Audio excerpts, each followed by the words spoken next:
let's go.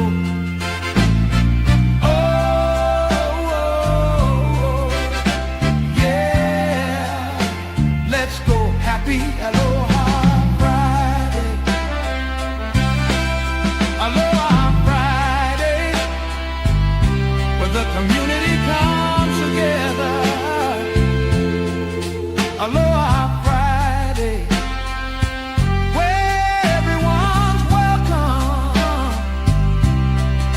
Aloha Friday, it's time to relax and chill. What is up, everyone? Welcome back to another episode of Aloha Friday, and happy Aloha Friday, everyone. We've made it to the end of the week. We are here. It is time to relax and chill a little bit early today, guys, because today we have someone from across the pond that we're going to be able to speak with. Excuse me. Can't even hold my words in because I'm so excited. But before I even get any further, let me get my wife in the studio. Dee, how are you? Aloha. Hello, everybody. Happy Aloha Friday to everybody here, or Aloha Saturday to the people in the very future. Yeah, it's going to be a great conversation with our fellow friend who is waiting in the studio. And it's his first time, I believe, appearing anywhere. Well, he's been on It's an Spaces, FA, guys. but it's an FA, and you guys know what FAs are. It's like great stuff. I hope we make him feel as comfortable as he can, like he's sitting with us in our living room, and just have really nice, chill, casual conversation with him. So we were doing that in the back channels. That's why we're kind of late. We're a little bit late. We decided to do the interview without hitting the live button first. Yeah. So yeah, we have Seabass, or aka Seabassanova, on BB. He's our fellow friend. Look at that. That's so cute. That's a cute picture. But we're going to have him come up in a little bit and just talk story with him. You know how we do on Aloha Friday. And just make him feel welcome. That's right, guys. We also do have a supported giveaway from Vivi. Shout out to Vivi for the supported giveaway, guys. We will be running that giveaway a little bit later today. And we'll let you know when that's going to happen. We also do have another PDL that will be given away today as well. These are our promotional digital logos, and it'll give you a chance to unlock our true mystery box. And the whole idea with this is you collect them all to unlock the experience, guys. We have 11 shows. You have to collect 11 logos in order to unlock the mystery box. So really awesome. We have the VV official giveaway as well as the Aloha Friday PDL. Anything else, Dee, before we get them in? No, I think that was it. So pretty cool. We got 2 things to give away today. And let's just start the conversation, because I know it is a bit later for him at night. And I see some fellow people from across the ocean as well. So I think he's going to fit right in. He's right at home. Yeah. There's a lot of people excited. So guys, without further ado, let's get him in. Stand by. Activate the machine. Full power.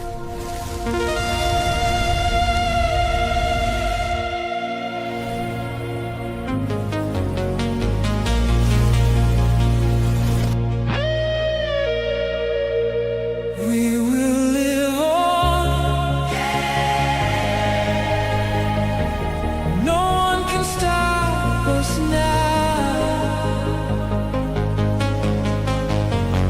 We will survive. Ladies and gentlemen, Seabassanova from across the pond. How are you, my friend?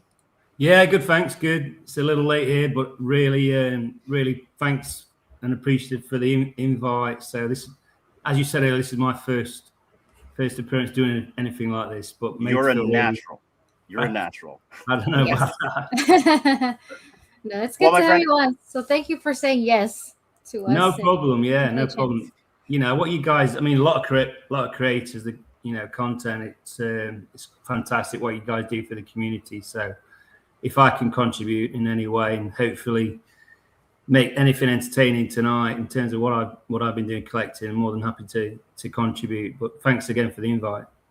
Yeah, no, we really appreciate you coming on, because our big thing here is we like to talk to people that either have been in different projects, specifically with Vivi or any other project, and just kind of have their insight, and just for the community to kind of get you to get to know you a little bit more, because I've seen the Seabassanova around It's just that there's so much in this community and family that there's just so much, that people come and go and pass by, right? Like it's a public square if you really think about it. Yeah. So today we're gonna spotlight it on you. And my friend, as always, it's always ladies first. So I'm gonna let my wife take the reins here. Go ahead. Yeah, so once again, thank you for coming on and being on the show with us and showing your face to everyone that's watching.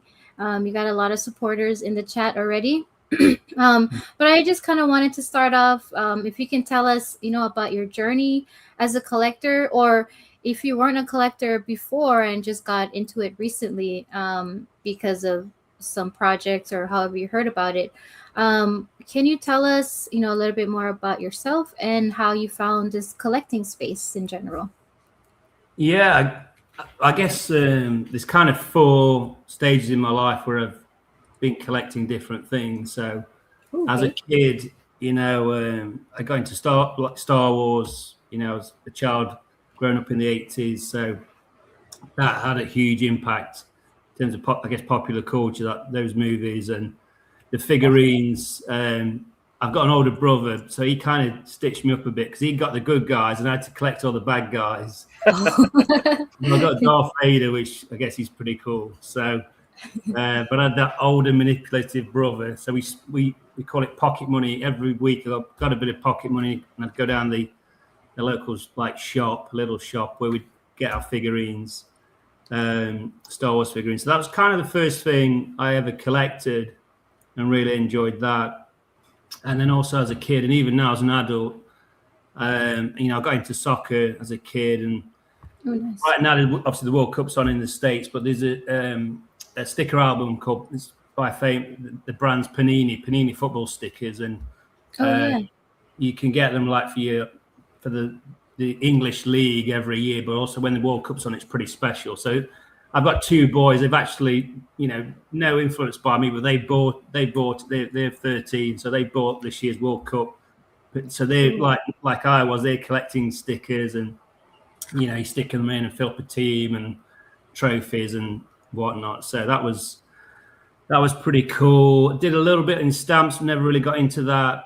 And then as a teenager, probably about 1990, I really got into music in quite a big way. So I started any spare cash I had, but I was buying vinyl records, and in the UK, there was quite a new music kind of feel and dance rock kind of cross. I was really into bands like EMF and Jesus Jones. Then I used to have my shorts and t-shirt on and my cap, but I used to regards to the bands was get like the 12-inch remixes and then like the B-sides and getting those records. And when bands like that weren't as popular until the bigger hits, when they'd not made it earlier on, those would be kind of harder to get vinyl records. So I'd go to like record fairs and just trying to get cool, just not just those bands, but lots of them trying to get cool B-sides and remixes.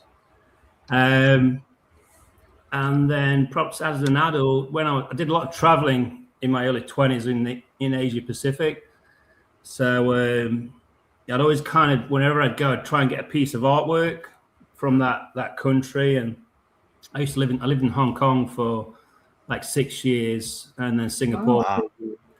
And I used to go mountain biking in Nepal and Tibet. And I kind of really got into Chinese culture and art, I guess, which now actually transcends into Vivi in many ways. But I remember I was buying these. I'd go mountain biking in Nepal around Kathmandu Valley.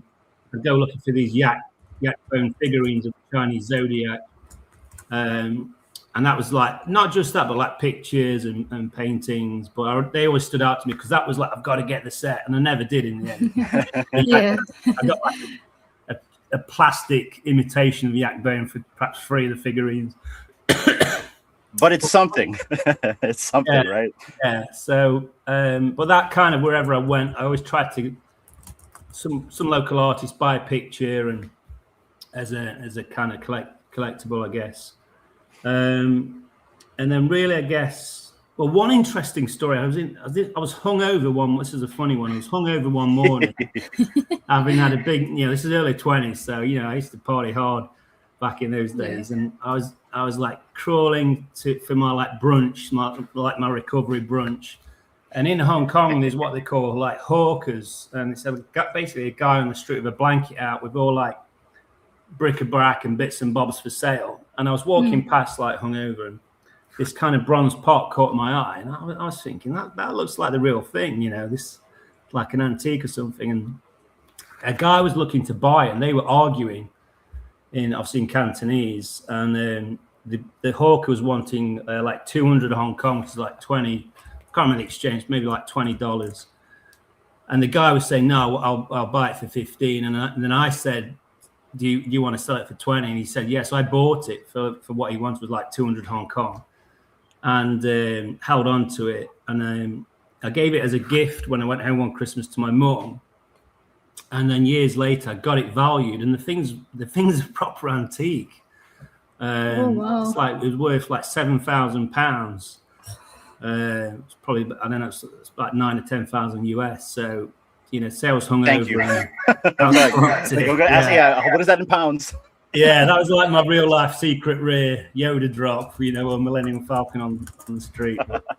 So that was interesting. And then I have an interesting story to circle back this, because like, you know, you talk about the story of like, have a hungover story. I have one too about collecting, and I'll get to it after you. Yeah. So, and then I came back, I guess, to the UK and started a family, and it wasn't really until Vivi I kind of started collecting again.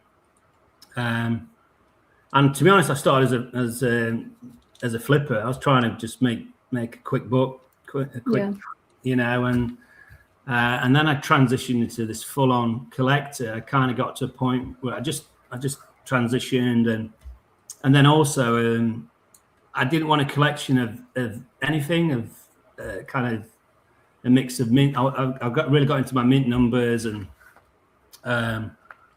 you know, everything's gone into Vivi really. It's only recently I just got in on that SpaceX IPO, and that's the first time I've actually invested in anything other than Vivi since 2021, which is crazy, because I used to consider myself quite. If you look at it from an investment point of view, it's insane, really. What if I was to talk to myself in terms of what I've gone from? I'm not that investor. I'm this collector, and you know, and it's become a passion, I guess, and alongside everything else I do. But yeah, it's been an interesting journey for sure. But I guess that, to kind of summarize me as a collector, I mean, kid, teenager, young adult, and now that's kind of the stages, I guess. My friend, that was like almost 10 minutes long. That was super easy, right? Loved it. You're natural. I'll let you guys talk. I can talk, believe me. No. Yeah, I always tell everyone every time I'm very Portuguese, or we say in Hawaii, Portuguese.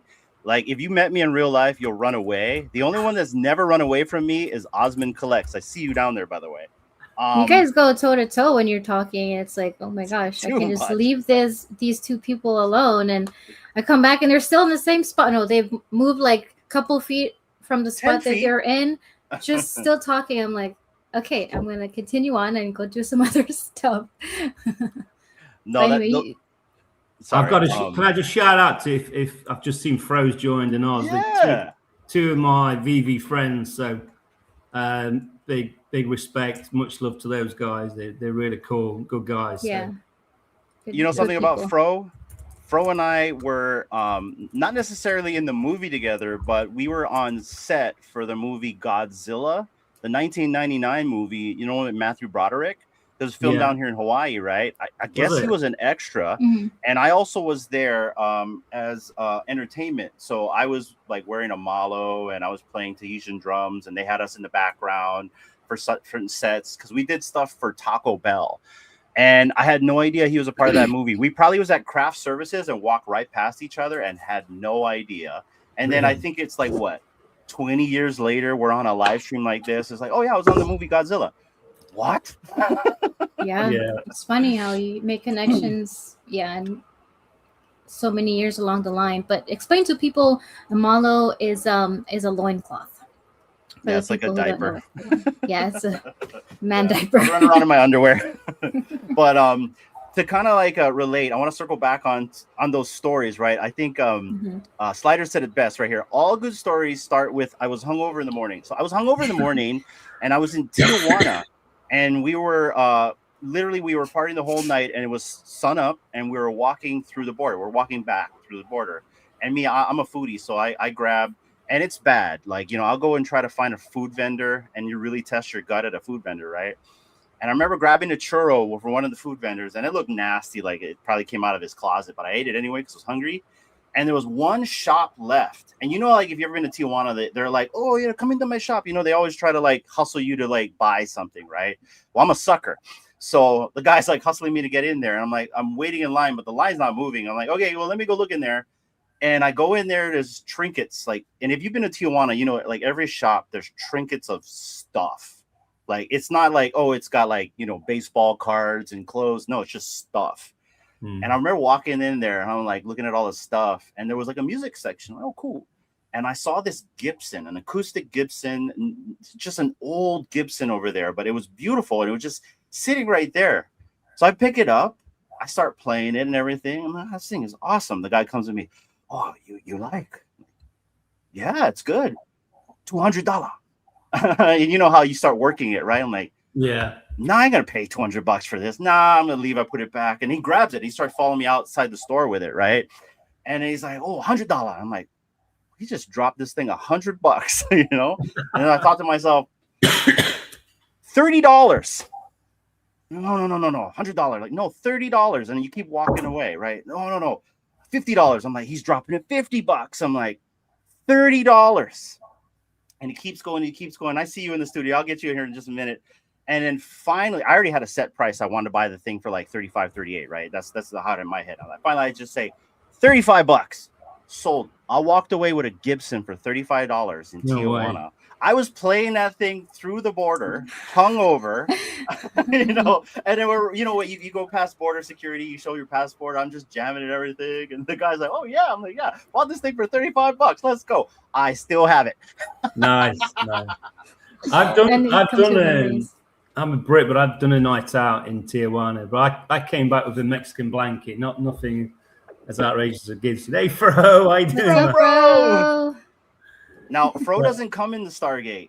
He sold us the island. The man has the back. He has the keys, and he finally brought back the helicopter. Thank you. I always forget, Fro. Where are you? Is it Oakland, California? No, I'm Central Valley. Yeah, I always forget. I always think he's Hawaii, but I know he's not Hawaii, but I always think he is. If that makes sense. So I can see the I can see the mistake on that one there. He does look like he's from Hawaii, doesn't he? How are you doing? How you doing, Fro? Good. How's everyone doing? I see the chat alive. Yeah, man. Thanks for joining us, brother. And now, so Seabassanova, he's been saying that you guys have known each other for a while. What's your guys' relationship since you're here? Seabass, I'll let you tell that one. I don't know, man. He's a pro. Look, he's a funny guy, isn't he? He just puts stuff out there, and you got to smile, and you got to give the guy credit, because I think there's a lot of people put content out there, but Fro's content, he's always trying to put a smile on people's faces. So I kind of caught him doing that. And I think I spoke to you and your brother as well, Fro, originally. Is it your brother like ex-Marines or something? No, I'm the ex-Marine. I'm the former. Yeah, I know there's a connection, because you guys thought I was and I wasn't, but I can't remember the full story, but it was basically his content, and it was always it puts a smile on your face, and it's kind of I've always tend to like his stuff, and then you chat, and he's even given me like cut price VV stuff in the past, which is far too nice of him. He's a good soul. Yeah. Yeah. We're always sharing content. We're always sharing tips how to land secret rares and stuff. Although mine never works. He tends to do better than me. So he's I need some of his tips, because I've never landed a secret rare either. So Brothers has got that golden touch. Yes, he does. Yeah, he does. Yeah. I like his background too. It's like he's at a conference or something. Yeah, Fro, where you at, brother? So I made that one background for Gertie, because Gertie's all over the place. And then I'm like, this is kind of fun. I'll just keep sticking with this. So I'll Slider. Thank you, Slider. And so I was like, maybe I'll just keep switching the backgrounds because the one I have, it's kind of boring, and I figure I'd change it up every now and then. And I made this a while back and been waiting to use it. Perfect timing because Seabass, we do a lot of. I've made some deals with you in the past, and I'm glad you like the items that went your direction. So they're good mints, and they went to a great home. Yeah, I think I've bought a few things off you, haven't I? And Are you a mint collector, Seabass? Yeah. Okay. Yeah. I see now why you run with Fro. That's cool. Yeah, I think because of the time. It's funny. I went to Hong Kong as an English guy, and I spent 2 years. I spent a year in the States as an undergraduate. 2 years, in fact. So I studied, and I worked in sports marketing outside Philly, and that kind of gave me the bug to want to see the rest of the world. So after I graduated, I was actually meant to go to Oz and work there, and I got as far as Hong Kong and ended up staying there, and then the rest is history. But I went over there not into auspicious numbers or anything, but after the 6 years of being in Hong Kong, the number 8 kind of did have an effect. Obviously, the Chinese revere the number 8. So, and when I kind of transitioned in Vivi from this flipper kind of speculator trying to make a quick dollar to actually I've got to a point where I want a collection that means something other than just random mints. And the first thing really was I got into the Lambos really at the time of the Diablo drop, and I just kind of went all out getting the double 8s or treble 8s, and then that's kind of stayed the same. So like Chinese New Year stamps, the Lambos, I'm all over the kind of the 8 thing, but I contradict myself because when it comes to Star Wars and other areas, it's specific to a date. So like Return of the Jedi, 1983. Yeah. I got into. In fact, I was talking to Fro a lot about. We were speculating on those Beskar ingots, saying there's going to be a craft option there. That's still got to happen. But I was already on to thinking because the movie was coming out this year, 26. So I kind of sniped the Yoda 26 mints, the secret, and the other one. I think before people kind of caught on, so I got in early on that and snagged those up. But then recently, it's hard. The month of May was fantastic for.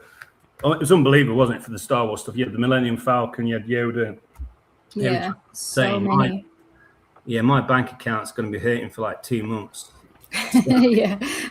So just one thing after another. I was pleased we got to the end of May. I just needed a breather. Or then they then dropped those like Korean. The Kobe's. No, the Kobe's. Yeah, and I've ended up snagging a few of those as well when I shouldn't have been. Did you get a Mayo? Did you get a Mio? Yeah, I got I got some of the 8s, and I've done all right. It's not completed like a matching set or anything, but kind of, I like that stuff because it's anything Asian art. It kind of appeals to me on the 8 mints or 9. The Koreans revere 9 more so than 8. I didn't know that. So that I was meant to be sitting on my hands then after Star Wars, but that popped up and it's no, here we go. I think we all have that. Like, we're gonna sit this one out. You see, this is why I don't watch drop streams. Drop streams will rope me in. Even our own drop streamer, right? Like, he's the worst because he's the best, by the way. He's in there, but like the worst as in he can convince me to push the button. Is what I'm saying. So I try to tend to go to the market and watch things when they're done. So that's what happened with me with the Jacoby. There was like a double 8 sitting there, and I was like, okay, let's get that. And there was another one, and then I started negotiating with someone, snagged that. So, but the first time I remember the first time I went for a match. I got to a point as well, this whole Vivi thing, where I thought I want a matching set, and I've been trying with the Lambos, and it's so hard to do. I think my first I got 128 with the Lambo Diablo as a matching set. But the first time I thought, let's try and do this live, was Return of the Jedi posters. And that's probably the most intense but enjoyable drop for getting. I got all the 83 mints on that drop. Oh, nice. And it started like 4 p.m. UK time, and I finished. It was about 12 o'clock at night, and I was negotiating with, I forgot the guy's name, and he had the Revenge of the Jedi one, and it was the last one. And I literally on X2 says, "Look, man, I've got 4 of the 5. I'm going to be straight up. I need." So I kind of put my cards on the table, but I was like, "Look, don't put me over a barrel," kind of thing. But I need, you know, but I was prepared. Because it kind of just happened. It was like, got that, get that. And then I was waiting on like the third one. Because I remember the guy got it listed high, and I kind of held my nerve and waited. And then I snagged it when he dropped it like 200 gems. Then I got the 4th, and then I negotiated that one. I'll tell you what, by the end of it, I needed to lie down. I was like worn out. It's a process. Yeah, but I remember, dude, that was the first time I did that. I've not done that for a while, I don't think, but that was pretty intense. And then perhaps a bit more chilled these days. But I tend to kind of sit and watch a bit, and then I might go all in, and then I'm going for it, even though I've said I've not. Said to Fro before, I'm not buying, and then, hey, Fro, I've got. Then you're buying.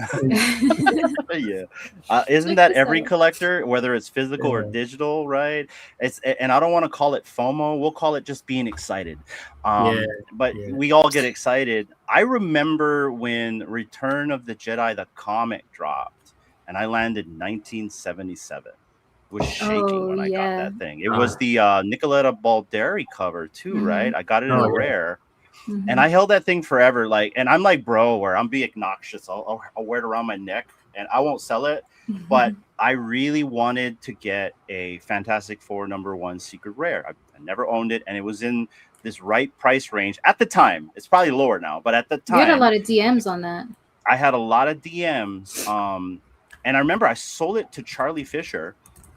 And he was the person that gave me really the best experience. And when I mean experience, and I'm going to get at this, is like, it wasn't maybe necessarily the best price, but when I'm dealing with somebody, I want to deal with somebody that's honest and have a good experience, not like have it weird or shady, right? And like, because D said I got a lot of offers, and he was the one that was most professional. And I like to deal with people that are professional, that know that they want this, and that are really collectors, right? Because I feel like some people want to grab the mint and just flip it, right? This guy wanted it for his collection and even proved it to me, right? Same with Clever. I've done deals with Clever. Clever is just phenomenal to deal with. And the one thing I always tell Clever is I will never upsell anything. Just give me the fair price. And, you know, he's always given me a fair price, and I've never really done anything other than say yes. So, and then a couple other collectors as well. But like when it comes to doing that stuff, because I get it, right? Because like, you know, like Fro is a mint hunter. He's a completionist as well. Same with Video Shane. They're completionists. And so I understand as completionists, they want these things and they're going to hold these things, right? And if we're in this understanding that that's what you want, and then you're going to help me because there's something I want, like the first appearance of or the Fantastic Four SR, then we got a deal. And so, you know, stuff like that. And I remember doing that deal with Charlie, and you know how it goes when you let go of a really cool mint. And I'm not a mint hunter, but 1977 Return of the Jedi comic book. Yeah, that's cool. Yeah. So I see it till this day. He still got it. So shout out to him. Anyways. Yeah. I didn't think you would let that go, just because if it was like a collectible 1977, I think you would have like easily have like a lot more easier to let go, but it was a comic book, so I was like, oh wow. have you guys, I mean, that's pretty cool when you land, obviously you land as like a specific mint for a drop. Have you guys had that experience as well? For a specific mint? No. Yeah, you know, like that's a Star Wars drop. You get was it 1977 or 77? I mean, 1977.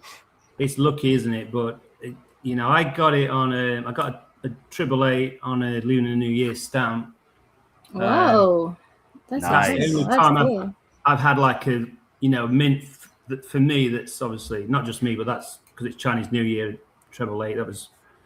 That was cool. I just wondered if Fro or D, you'd had anything like that. Never. I mean, I'm not like a mint collector per se, but as for like specific mints that others go for, to be able to land one on a drop, I've never had that experience.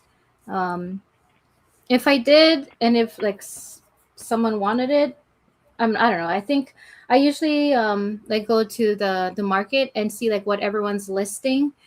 Yeah. If they have like a triple digit, a double digit, or a 4 digit, or if it's like palindrome, repeat, ascending, like all the special stuff, and just kind of see what people are listing theirs for, and Yeah. then like be in the same price range, because like I don't want to make it so much that it's like someone that's collecting it is out of their reach kind of thing.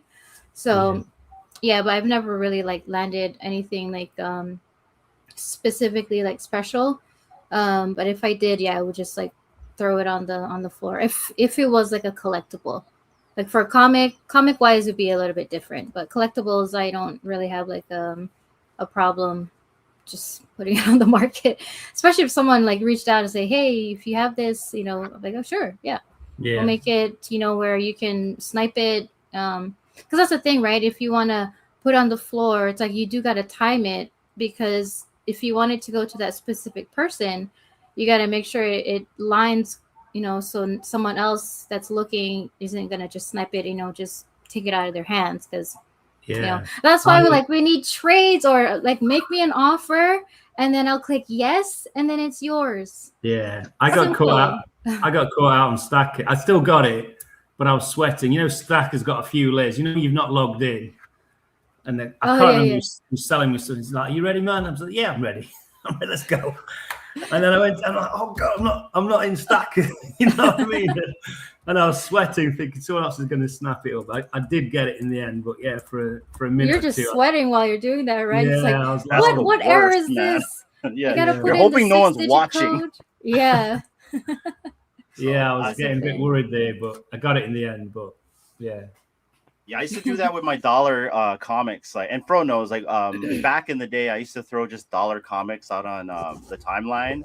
And my whole thing was I would make my account private so the outside world wouldn't be able to participate. But sometimes I'd forget and the outside world was participating. I'm like, whoa, that disappeared. Did anyone get it? And they're like, no. And I'd feel bad. Then I realized that my account was not it wasn't private. Right. Because I just wanted my followers to really, get this comic. And so, yeah. But then so after you're always hoping, I hope it's one of them and it's not a bot or maybe someone's just kind of chilling out in this one comic. Because I would try to find a comic book that not a lot of action was going on for a while. Right. Just so it'd be a lot easier. And I'd give away an ultra rare or a rare for $1 and hope that Vivi don't lock my account for doing that. Yeah. But yeah, stuff like that. I kind of want to pivot because I was telling Seabassanova Fro about the recent feature that Vivi enabled on the app called the showcase, right? Yeah. And I don't know about you, but I've been going hog wild making mine to a point where I've had it categorized now. And this is it right here. Specifically for DC. I was telling Seabassanova, I was like, and I'm still missing one more character. There was a character missing here that I wanted displayed on the front, which was this guy. And I didn't realize I didn't own Hal Jordan. And because I wanted Hal Jordan here, because I needed him to be on my profile at the front public page, I bought it, right? Just so it sits here, right? And I didn't, you know what I mean? Silly things like that. But, how long did I spend doing this, D? I think 2 hours I spent, like it's my brand new Facebook profile, right? Yeah, but the thing is, I'm so bummed, and it's bad on you that you're missing a very important person on the DC lineup. I don't see them there. What are you talking about? You got to go like this. No, without toggling. Oh, okay. Here's the reason why. The Wonder Woman I'm talking about. Yes. Because she's gonna throw this whole off. I'm sorry, because she's gonna look like a little cartoon, right? Because I don't own the other Wonder Woman. I only own the first appearance, gotcha. And so she's gonna throw it off. So then, she's over here instead. So, but anyway, so I was wondering if you could you mind showing us your showcase to see what it looks like? Yeah. How do I share my screen? So right at the bottom, there's a little thing that says share your screen. You just got to share your screen. And that's it. Entire redo, Hinano. What do you mean? Wait. What about you, Fro? Huh? I have not. And you know the number that I collect, and it's being held ransom by a lot of collectors. Who knows? I'd pay, but I think they want to get a little more out of me. So Yeah, Of course. then That sucks. yeah, it does. And yeah, I've had a bit of that thrown. yeah, right. You seen the numbers that I collect, and Clever was able to secure one for me, and He's a G. yeah, he is. He saw it being listed. I wasn't even paying attention, and he picked it up for me, held on to it, and I just paid him the full price of. I think I paid a little bit above full price just so that the bots couldn't get it. So it was fair. And yeah, it's one of the pinnacle pieces to my mint collection. So and thanks to Clever, like that dude's he's very helpful, and because he's a major mint hunter himself. So if you're in the community and he knows you're a mint hunter, that he'll help you secure all the mint numbers that you're looking for. And yeah, one of the best dudes on the app that I've interacted with, and he sends me DMs all the time, weekly, and we kind of just converse back and forth that way. So yeah, good dude, solid dude, and that's the reason why I haven't really dove deep into my profile on my showcase Hinano, is because it's that reason alone. But I mean, I think I'm getting close to ready to go ahead and put all my pieces together, and I might be sitting close to 200 of that one particular mint. Wow. I think, yeah. Wow. So I mean, it's dedication. Like they're all key pieces, FAs, Look, comics. you guys got the Mint Hunter out too. Look, he came out of the cave. Yeah, that's the dude that started everything for me, Chris. No Chris kidding. is amazing, right? Was it Those that two interview? The interview long ago? Interview number 8? Yeah, You were the there. 5-hour one? yeah. The 6-hour interview. 6-hour interview. That So, one lit the candle. We interviewed Chris last year for 6 hours, I think, right, Fro? Yeah, I believe. Wow. Mm-hmm. Yeah, and we kind of heard the whole 411. I'm sorry, I'm bad at cutting you off. Go ahead, Fro. No, I mean, just to echo what Fro said, I won't be held to ransom on. People know I kind of collect 8s and stuff, and this guy recently wanted me to pay over the odds. Like floor's like $15, and it gets, no one wants a bad deal. You know what I mean? So Yeah. out of principle, I won't get ripped off, as we say in the UK. So and I'm happy kind of with my lot. If it means if there's one more mint and I don't get it, I'm still happy with my. Yeah, you're okay with being like, oh well, it got away next time.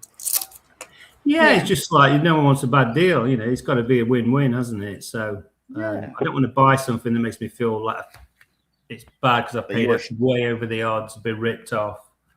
Yeah. But I think that's important in the community, that we do have kind of ceilings, and then ideally sellers kind of respect that more. But like you said, there are some great guys out there, and it's just what's a fair price to both. But equally, they've got every right to want to charge me more than I'm prepared to pay. It's a free market, so that's each their own, isn't it? And I think for me, I'm not really a mint hunter, but I do have special mints that I did collect. But if there's a mint that I know that others want, like say Agent 415, I think we all know what he likes, right? If by some chance, and I haven't yet, Guri, but if I ever did land a 415, you'd get a DM from me. Or if I got your mint, you'd get a DM from me, right? Or if I got an 888, I'm sure I would get a DM because everyone's watching the blockchain, right? But that's the whole point right there, right? And I think I was joking around with Big Bro, because we were all hoping we would get the 1977 Millennium Falcon, because that one would be so pivotal to have. And I told him if I ever got that, I would ask Oz to ask to be his +1 at the VV Gold logo party.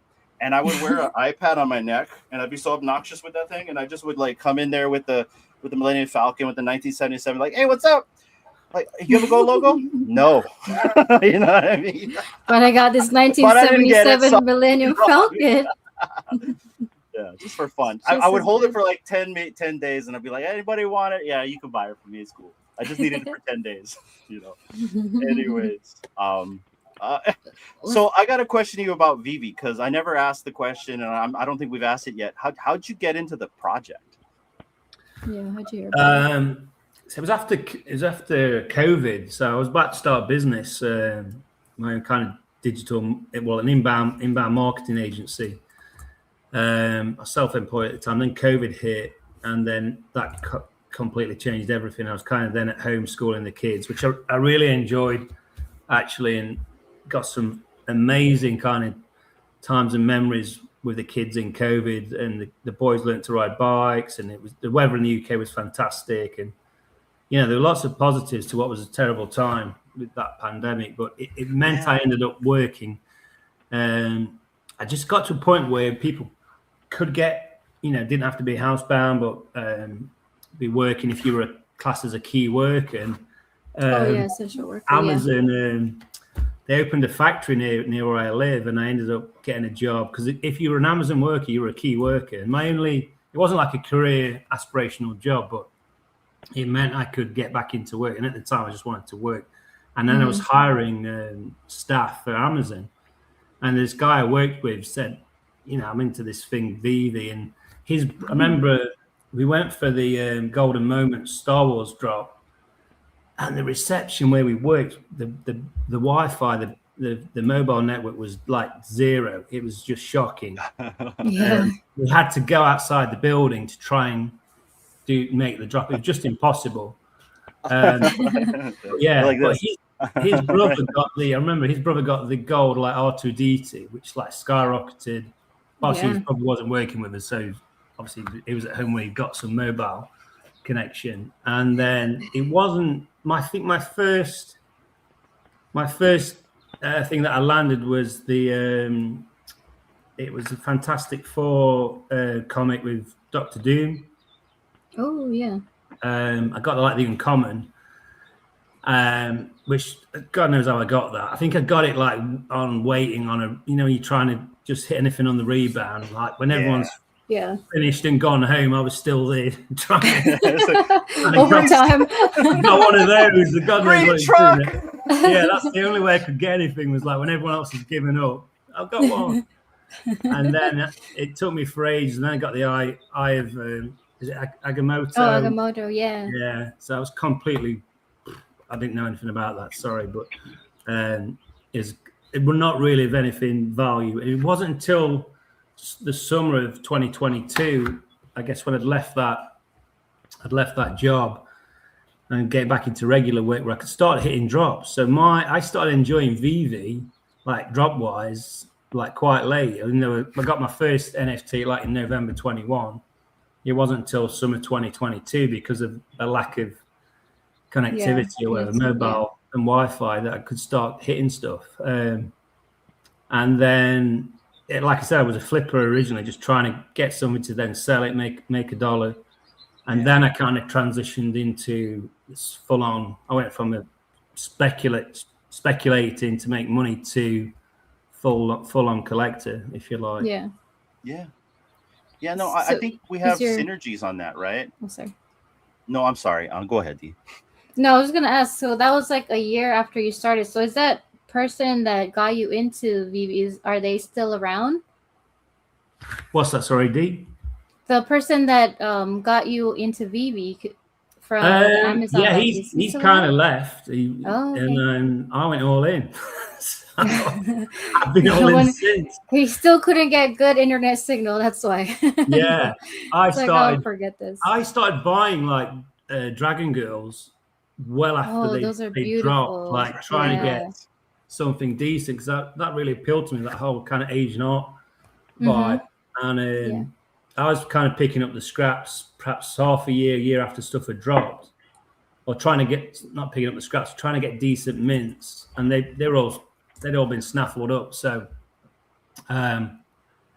it wasn't until then I was getting in on drops. I really started to enjoy myself, like stuff that I wanted, like the Lambos and you know, you Return of the Jet. You know, I went from playing catch up stuff I liked, what I could never even get before, which was not a great feeling, but I was getting good stuff. But after that market, that opportunity had almost been and gone.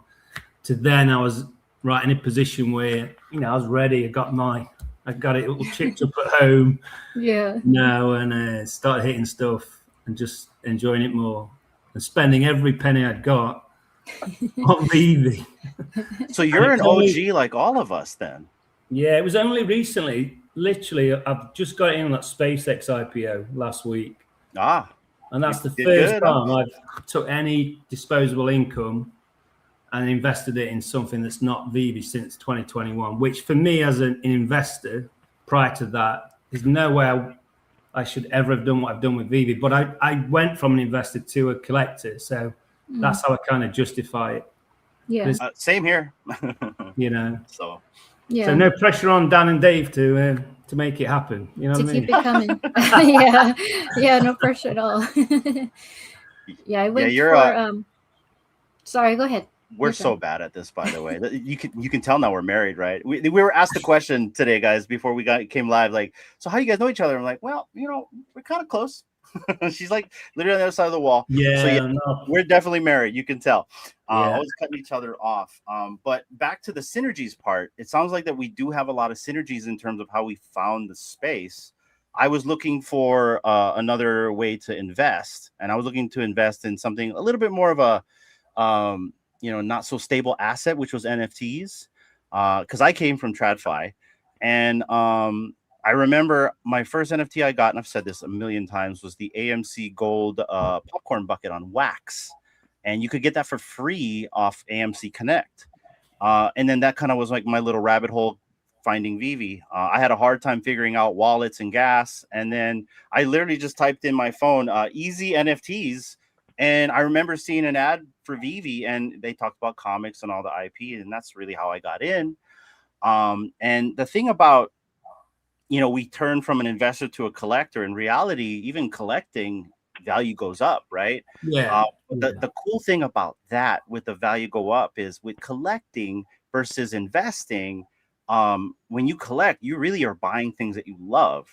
And then the value prop on top of the things that you love is just the added bonus. Yeah. I must admit, I'm still collecting with part of my mind says, I want this is an investment. I want this to increase, naturally. Because there's a point with Vivi where it was constantly on a downward trend, wasn't it? That the value of your vault, if you like, for a period. And it was tough. I think tough hanging in there, keep doing what you were doing. I remember I had a real kind of reality check with myself late one night, because I was like, oh my God, I put all this money into this project, and am I going to lose it? Kind of reality check. And I reached out. There's a really cool guy in South Korea. He's massive on the comic, 65 SW, something like that. And I bought the first Famous Four one, with the green monster on the front cover, got like that secret rare off him. And I remember we had a bit of a chat, and I've stuck with it. And credit to Dan and Dave. I think they've created, for me, it was always like, is this business sustainable? You look at it as I would other companies I used to invest in, and is it generating a profit? Is it sustainable? And there's all that FUD and all that, those what I call trolls, who seem to deliberately be employed by someone to just try and damage. Like, I'm always thinking these competitors that employ these people to like slate Vivi day in, day out, and it's kind of gone a bit more quiet. But it was a tough period at one point, but like we all stuck with it. And then I think credit to Dan and Dave, it looks like they've achieved a sustainable business in my eyes anyway.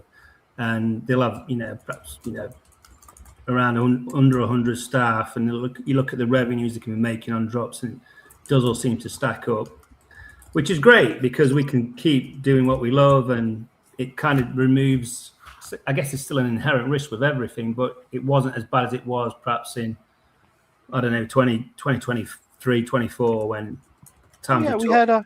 we had some times where we're just kind of like holding our breath, I think. So Yeah, absolutely, and it looks like there's more people coming into it. I mean, I've not been tracking the marketing numbers or anything, but it just generally seems to be fresh people coming in and good demand on. It seems to be like a core loyal customer base of about 2,000 people, I'd say.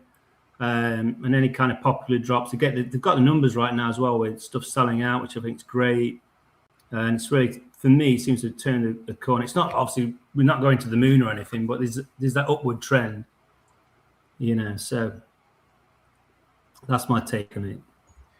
yeah, no, I think to put your mind at ease, and I feel you, right? Especially, and you're probably not the only one. There's a lot of people that, for whatever reason, they put money in for the collecting aspect, for the value prop.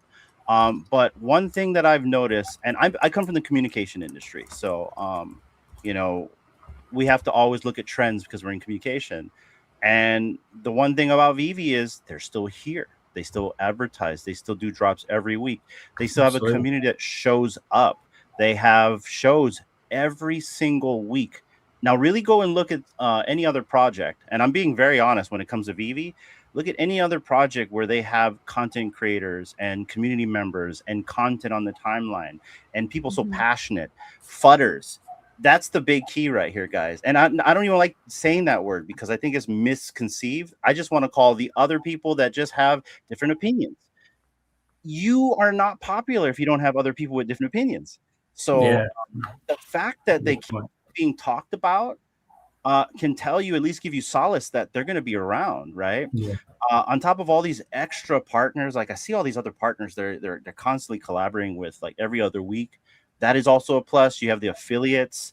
Shout out to Larry. I guess he's number one in the affiliates, and he's doing what I like to call the Lord's work.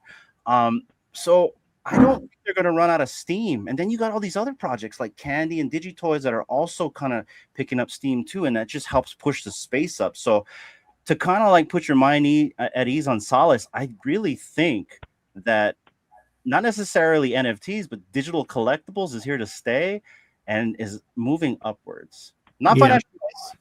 I think there's definitely been an upward trend, hasn't there? And I think the other great thing with Vivi is you look at Dan and David, they're the majority shareholders. I think they've got like 80% ownership. So there's no risk of someone pulling the plug on it or a burn rate, which gives it a really stable financial base to grow from as a business, which is fantastic. Yeah.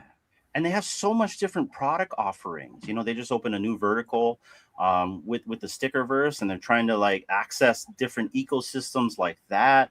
The app. I mean, we just showed you guys, right? They have this kind of stuff. I went full MySpace here to like, just play around, right? And I'm gonna be honest, Seabassanova, I'm not one to do this. I'm not one to go into the market and buy something because I want my profile to look cool. I'm a cheap ass. And so and I don't even think I paid the right price. I think I paid like 15 gems. But the point I'm trying to make is if I'm enjoying the experience, then I will pay the price to have that experience continue to be enjoyed for me, whether it's buying a collectible, whether it's doing a live stream, or whether it's like giving time, right? And a lot of us not only do those things, but we give a lot of our time, which is valuable. And there's so much people still here giving time. And I think I would be very concerned if we would have less people here. You wouldn't see shows like this. You wouldn't see activations and all these extra verticals and partners and stuff like that.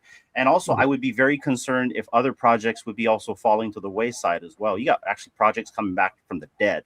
So I really feel like we're all skies from here, but we'll have to see.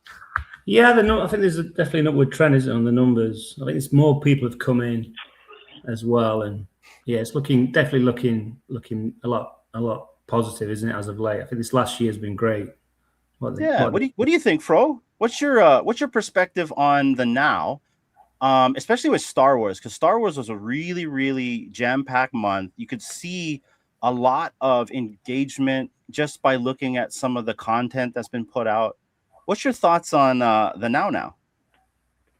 I like the now. Like it's, I think Vivi's been kind of hinting on all the new drops and what they had in store. But all they pretty much said was we're so early, and kind of looking back now with all like the new recent drops, the dioramas, the Snap 2 functions, the showcase, the whole facelift for the app. I mean, we were early compared to where we're at now, like you said. And I think there's still a lot more to come because they just haven't taken the foot off the gas pedal. I mean, I went broke. Like I had to restock my gems, like I think every single day during May. And yeah, it was insane, wasn't it? Right? Like it just, if I wasn't going for the drops, I was mint hunting, and I didn't have enough, so I was just keep reloading gems.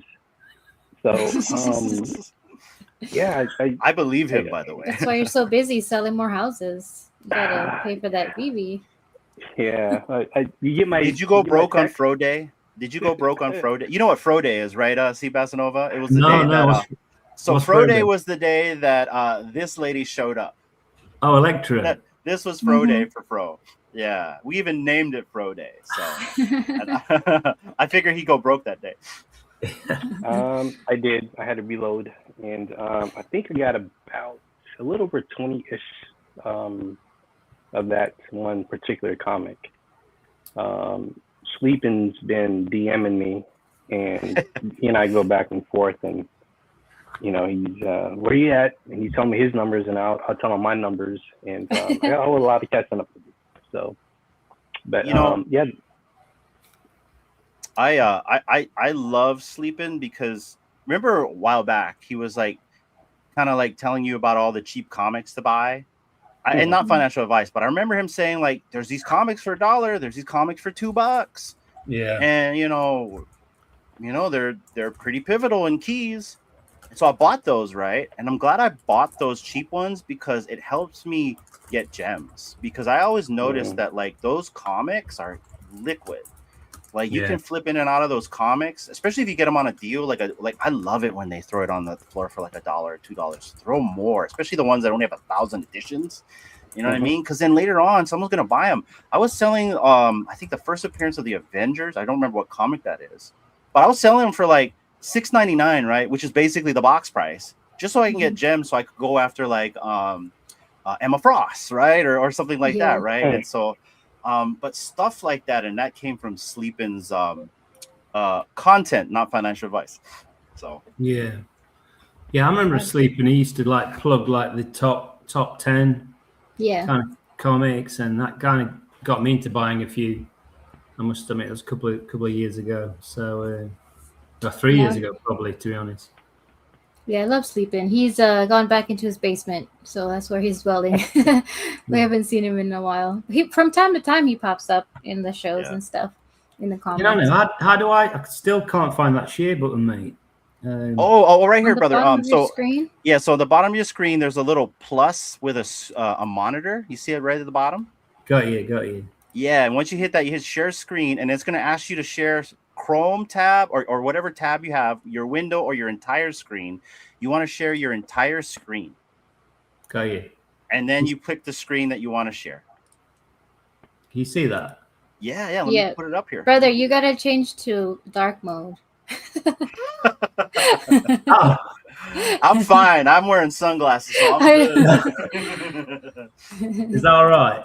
Yeah, no, it's good. Let's go. Awesome. So you get your collection. So yeah, I got in on. I obviously love my Star Wars, so I knew the movie was coming out for 2026. So, in fact, Fro, I shared this one with you, mate. When I got I got Grogu in the Pram and Grogu. I paid quite a handsome price for Grogu in the Pram. I just wanted to get it, so I got the two Grogu's 26, and then.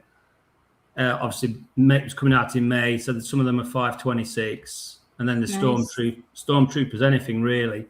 And trying, doing a bit of I've still not seen that. I'm watching the movie this weekend, actually. It's Father's Day over here, so I'm taking my boys. We're going to watch it on Sunday. So I've still not seen it yet.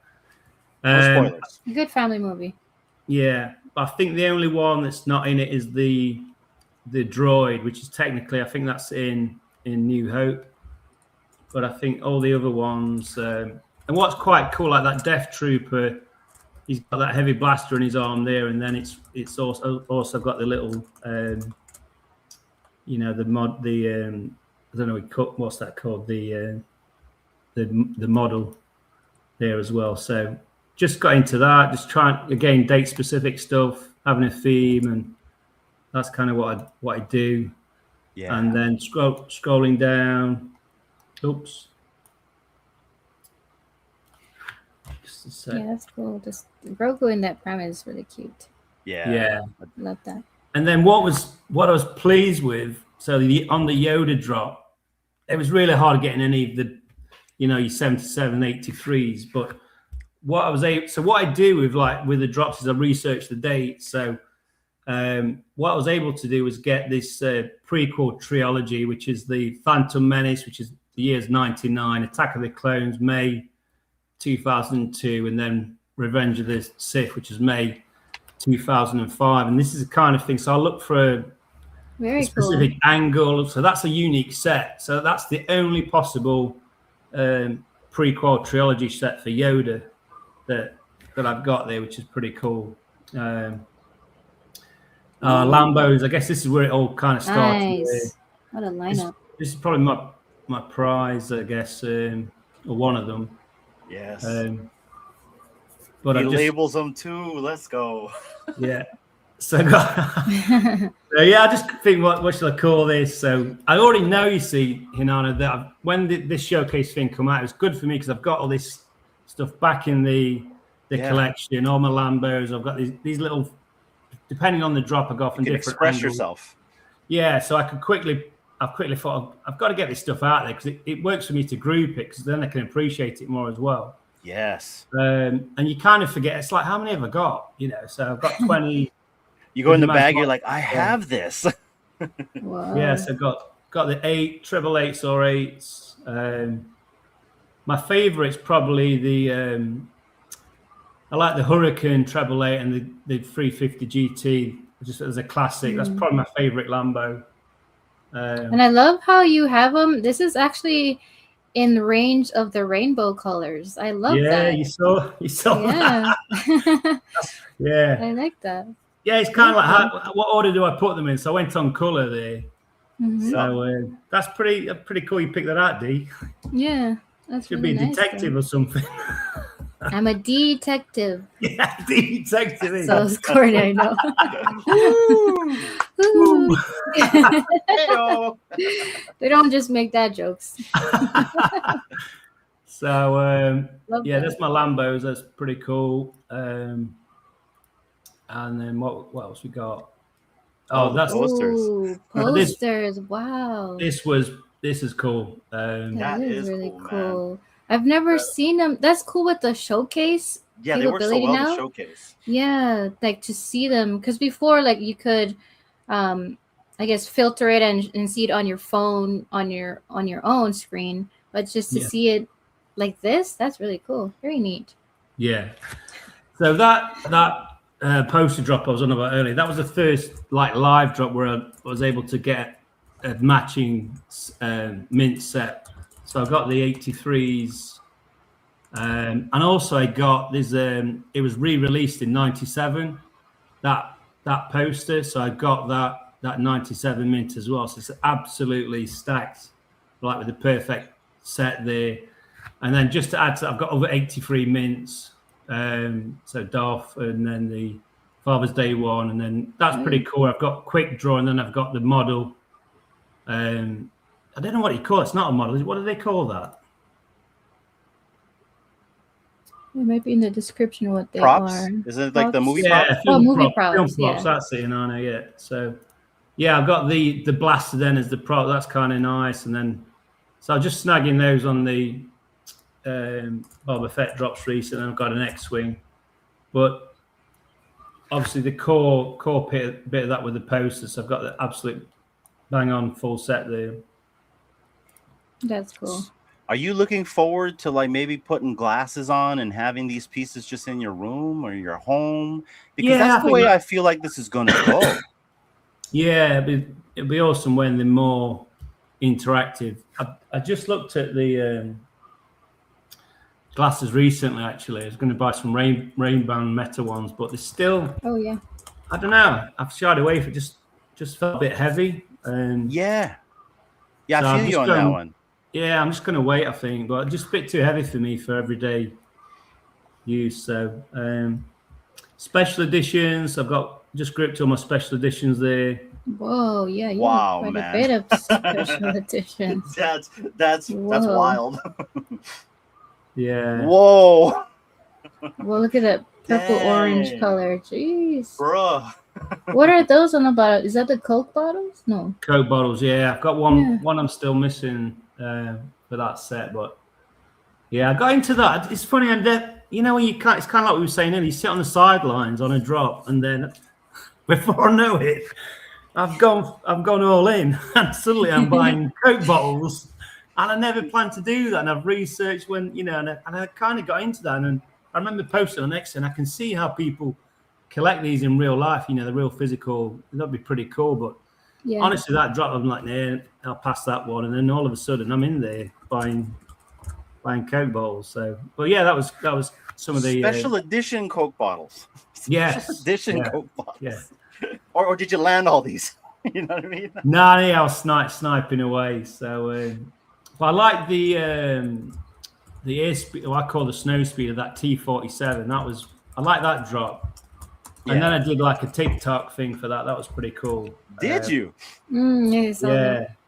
And I set up a Seabassanova TikTok page. We've only got that post at the moment, but yeah. I was thinking if I could get people into the app with that QR code, but I've not been able to paste it on there. All in good time. And the one thing I like about these digital collectibles is they can be used as real props. And I know this because this guy right here and his brother, they make awesome movies with all these digital collectibles. And I was talking with Big Bro yesterday. He was telling us how you can blow up like a diorama and walk through it. And I could just imagine that type of dynamic is just going to be super easier the more the tech gets involved into this app. Like I can just see us blowing up these. Like I feel like these dioramas are really meant for us to be in it, right? Yeah, and walking in it, right? And I hope that the VVverse V2 is something like that, right? Where it incorporates this or AR and you walk through it. What do you think about that? Yeah, I mean, I must admit, I sat on the sidelines with the first version. I just thought time-wise, I can't kind of commit to that. But there's a learning curve too with V1 as well. Yeah, and I think like you said, if the next version is so much better, I see myself coming on board with stuff like that at a later date because even you guys create content, which is fantastic, but in my private life, I coach kids soccer, I've got a young family. There's only so much where you can allocate time, and with the VVverse, I'd want to build that kind of thing myself. And I think I downloaded it originally, and that was as far as I got. So I just never fully committed. Well, we want the easy button, right? We want it to be super easy, where it's just kind of like a couple clicks here, like when we throw things in AR, like 3 taps, boom, it's out there, right? And I'm sure the tech's going to get that way because it has to. Yeah. And I know Mr. Easy Button down there will agree with me that the more you want to get people into something, the less restriction and gates that you want to go through, right? And 1, 2, 3 swipes or clicks is kind of it. And I just anticipate that's where we're going to go. And when we go there, I think it's just going to be the new frontier, in my opinion. Yeah. No, absolutely. There you go. Easy button. Stanley. So I love this too. Yeah, I got the 8s, and then I couldn't get all the 8s. In fact, Vibesman sold me. Vibesman, if you're still listening, thank you, mate. He sold me the. It was a while ago now, perhaps a year ago. He sold me a 688. So I've got a matching set for the 688s, but not the treble 8s. Although the one guy did try to sell me. That's one of the guys where I'm like, I can't pay. That's too much. Yeah. So, but it's up to him. He's got every right to want to sell me at a high price. Just couldn't agree. These are really cool too. I think I still have one of them. Was it the Excelsior one? I think I have. Yeah, that was a long time ago. Yeah, I remember that drop. I was kind of on the sidelines with that, and I remember it. I don't know if you guys remember that one just really took off. Yeah. And it just kept going and going and going. At a time where I think drops were struggling, then suddenly the Stan Lee one was solid. It just, they all sold out, and it appreciated in value. And I remember at the time that was quite a standout drop for doing that. Yeah. Yeah, Stan Lee, right? Somebody was camping during that drop. Was it My BE? Collectibles? Either BE or My Collectibles. One of them were camping when that happened.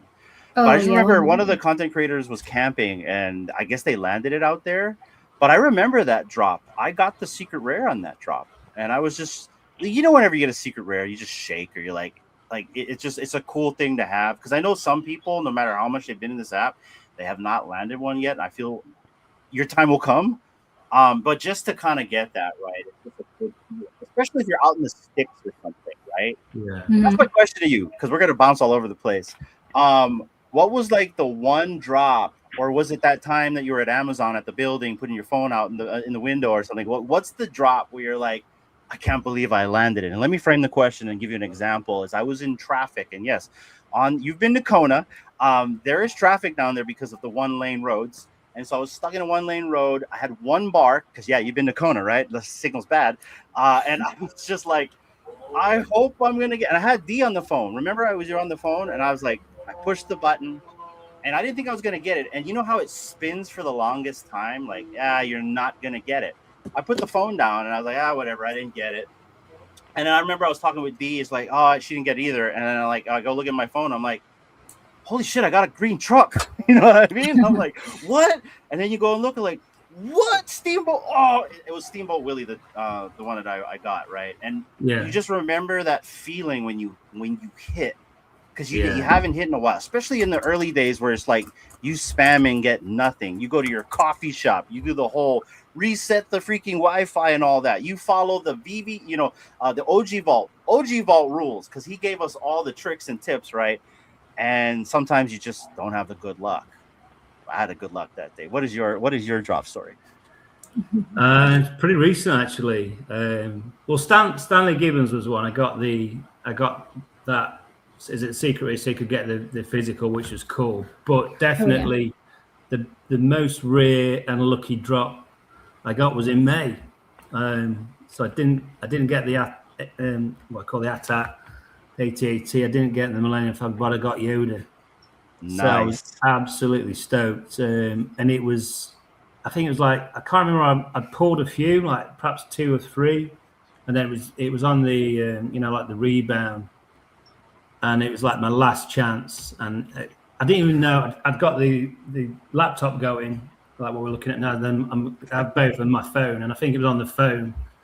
And I didn't know I'd got it, and then it was there, and I was like, oh my God. And it was just that, literally what you just described, that really special. Did you yell real loud? Was anybody in the house with you when that happened? Or you're like, I yelled. When nobody's in the house, you're like, yeah, no, I tend to keep myself upstairs. So, I came, we had friends over, actually. So it was all a bit... So I came down absolutely buzzing, showing them my mobile phone with Yoda on it. And it was just over their heads. They just couldn't process what I was going on about, So that was it. Like, I heard a noise upstairs. What happened? You know what I mean? Like, it was a big cockroach, guys. No. Yeah, that was it.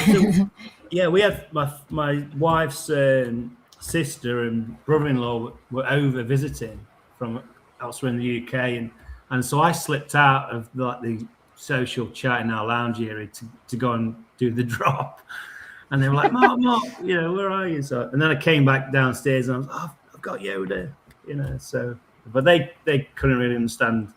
My wife doesn't really get that I'm into VV and all that. She knows she doesn't understand it, but she knows I'm into this kind of NFT thing. This is a similar story we hear all across the community from. Husbands or wives or spouses that just don't really get it. But now that I've told you about an awesome moment, like what's the opposite of the spectrum where it's like you landed something, you couldn't believe you got it, but it's really like, oh, everyone got it, right? Like a Toby thing. Here's a really good example on something that I thought was cool, and then later on wasn't really cool. We were camping, and you've been here before, right? I don't want to say where this place is because I don't want to dock certain areas, but it's a camping spot in a valley where you have no signal. And so we knew there was a drop the next day. So we went camping, and we were partying that night before. I was all croggled. I was hungover, but I woke D up at like 4:30, and I said, we need to full wheel drive, because you need full wheel drive to get out, right? We got a full wheel drive to get to the top of the peak so we can go for the drop. Hungover. She's like, are you sure? You're not doing too well. No, we need to go right now. You know what I mean?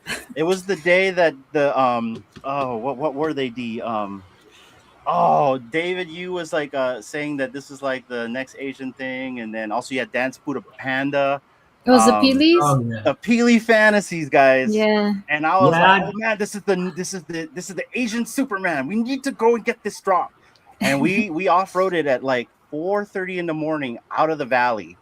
And we got there right in time because it's like 5 in the morning is drops for us here, right? And I'm feeling like crap, and I'm just with my phone spamming. I'm like, come on, Peelies. And I win. I'm like so happy. I think I even threw up after, but I was happy. And I landed a comment, and I was happy, right? And I remember I was like, guys, I got it. I've got like the Superman of Asia. And then you know how that all turned out, right? But I just remember just that fun moment of we gotta go for the drop, and you do whatever it takes to get it, whether you're off-roading out of a valley at 4 in the morning, or you're trying to go to a coffee shop with your entire family at tow because at this one parking stall you have the best signal for LTE. Stuff like that. What's your story? Yeah, I think it's more, you're that. I guess we've all been there. We feel like you're the king of commons. It's just that, not so much as specific name drop. Jeff? It's just drop after drop. It's like, what did you get? I've got a common again, and then right, and you keep going, and then all you do is you get more commons, and then it gets to a point where I'll cut off. It's like, I can't keep doing this. And to be honest, it's throwing the past. I've probably gone moaning to on X saying, I know I've got commons again. So I've been through He is phases the like counselor that. of the community. Yeah. But I guess then in hindsight, you do look back and think. I always remember I got the Yoda comic as well. I got the Strictly Rare. That was after I was going for a tough spell. And then obviously recently, I can't complain. I was good. I wanted some. I'm into my Star Wars, so I wanted a Strictly Rare on the Star Wars drops. But to get Yoda, if you'd asked me which one do you want, it would have been Yoda or the Millennium Falcon. So I'm really, I'm happy with my lot there, getting Yoda. But yeah, I've been through barren spells where you just kind of feel like you're the king of commons, which is pretty tough. But then I guess the odds do even themselves out. And then you got guys like Rowley who just bang, bang, bang. They'll keep buying until they hit that. Oh yeah. And it's, we're all a bit different. But I'll get to a point where I kind of have to stop because it's like, killing my bank balance. But even that, even if it's just the one, it's like I've got a common again. So I've been through those tough spells, but definitely had some good luck as well on drops. And like I said, Yoda's been that big one last month, so can't complain. So let me ask you this. 6 years ago, would you ever see yourself buying digital collectibles? No. Well, I'm into tech generally, but I didn't know what an NFT was until that guy told me. He was my work colleague. What non-fungible token. I'm like, what the heck's that? I remember Googling it a few times. But I've been a collector. There's a collector in me. I'm kind of into tech in general. So it's got all the right components for me to get into it. Just it was something that I just wasn't aware of until I had a colleague who told me about it, and then the rest is history, I guess.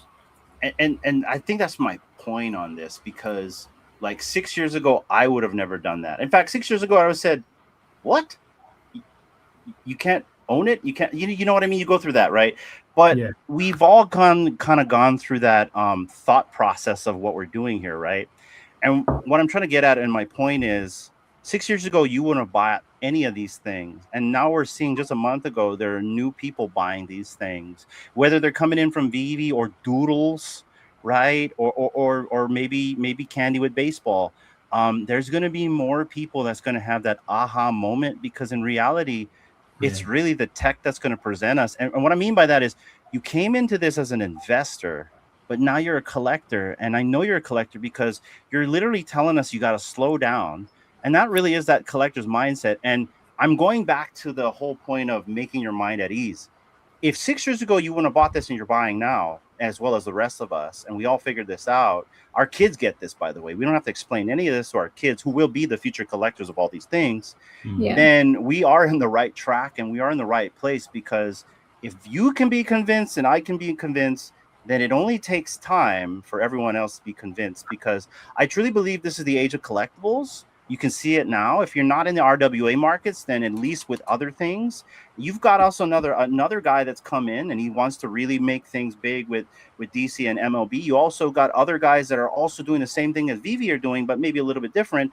And all the IP is also attracted to this as well. So I just think it's just time. And it goes back to being super early. But I go back to 6 years ago, you would have never bought these things. And you're buying them. You're happy. I'm buying them. I'm happy.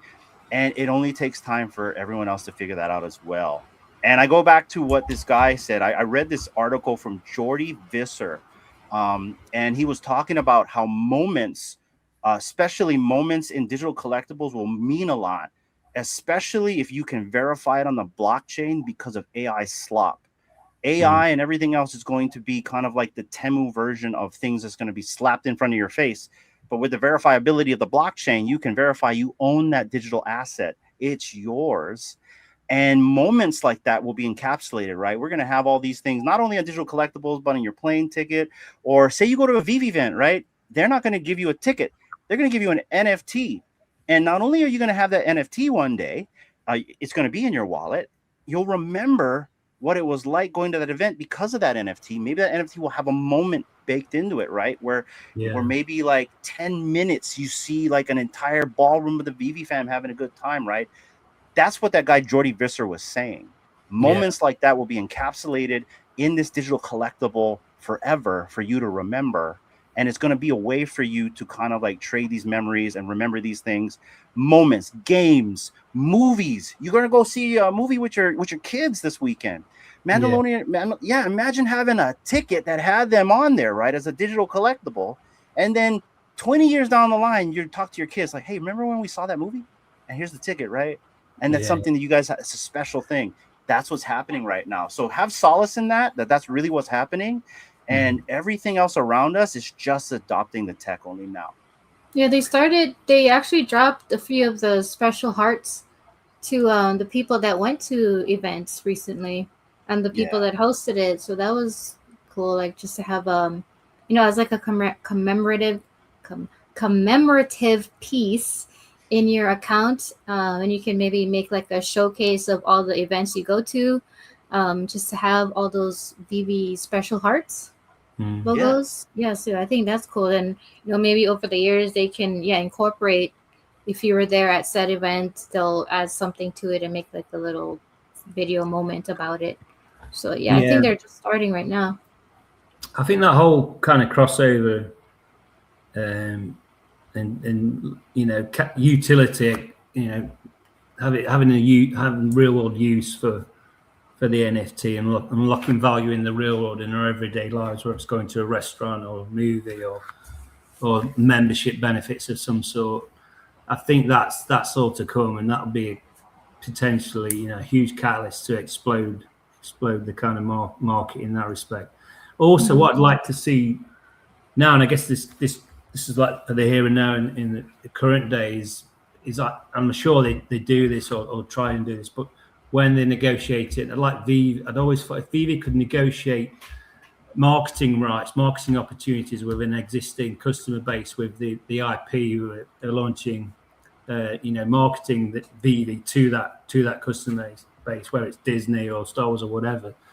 When they negotiate the terms of producing that NFT for them, I think that could be a great way to grow the Vivi space, but I'm not sure if they tried that or trained that. I'm sure they have, to be fair, but other than that, I think utility could be a huge catalyst for growth. 100%. And just imagine the utilities or features or experiences that they can offer with the tech, right? Especially with like all the AR functionality that they have with that. I can imagine like a Pokemon Go type of renaissance coming back. When the tech gets more fleshed out with these digital collectibles, because it's not, and I use Pokemon Go as an example because it's not like you've got Pokemon in the app, you've got a bunch of IP in the app, right? And so I can just see that come full circle with them. And the one thing that I've always said about Vivi that they've done a really good job is the experience part. And it's something that I hope all these other projects that look at Vivi really take note of, is the experience part. Because again, I say, name one project where there's a ton of content creators talking about it. There's weekly shows. And what I mean by the weekly shows, like preset, like this Monday there's a show, right? You know what I mean? Like great example is O'Malley. This week in Vivi is usually on a Monday. Sometimes it's on Wednesday. So I pay attention, O'Malley. Aloha Friday. We're always on Friday. Stuff like that. You know what I mean? Or BE. BE will be on the comic streams or the collectible streams, right? With Biggest Bro, he's more on the comic side. He'll be on the comic stream. So there's all these preset shows. You have Mains with Collectors Hub as well. He's on Saturdays, right? And forgive me for whoever else on here, like the Rob Cooks and everyone else. There's so many booths, right? Lots. But my whole point is the experience. And if there's no experience on that end, there's experiences in the app. You can chase things. There's the Vivi affiliates. They've got leaderboards, right? You've got these gleams. You've got the Discord. There's a lot. But those are experiences to draw you to come back. And that's the one thing I hope other projects learn from Vivi, is providing experiences to their fans. Because that's what people want. They want to come back. They want to interact. They want to do what you're doing right now. FA, right? So what I love in the app recently is on the messaging. They got the messaging set up where you could send a message to someone and they wouldn't know it was in their kind of messaging inbox.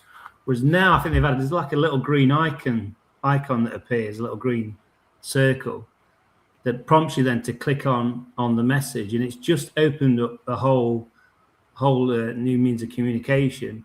I guess it's a bit overdue, but it's brilliant. It's just a simple thing like that. They got the messaging app going, but then I remember sending Fro a message when it first launched, and then he replied like a month later. Because not to throw you under the bus, Fro, but with the I'm just like Fro, by the way. You didn't know you'd got a message though, whereas now there's like little green circle. So just a little thing like that, it's massive improvement, and it's great when you hunt mint hunting, because you can find out who the owner is, and then, hey Fro, I'm interested in buying that, blah blah blah for you. Can we do a deal? Whoever it is, and they then get that green little icon above the message symbol, which is brilliant.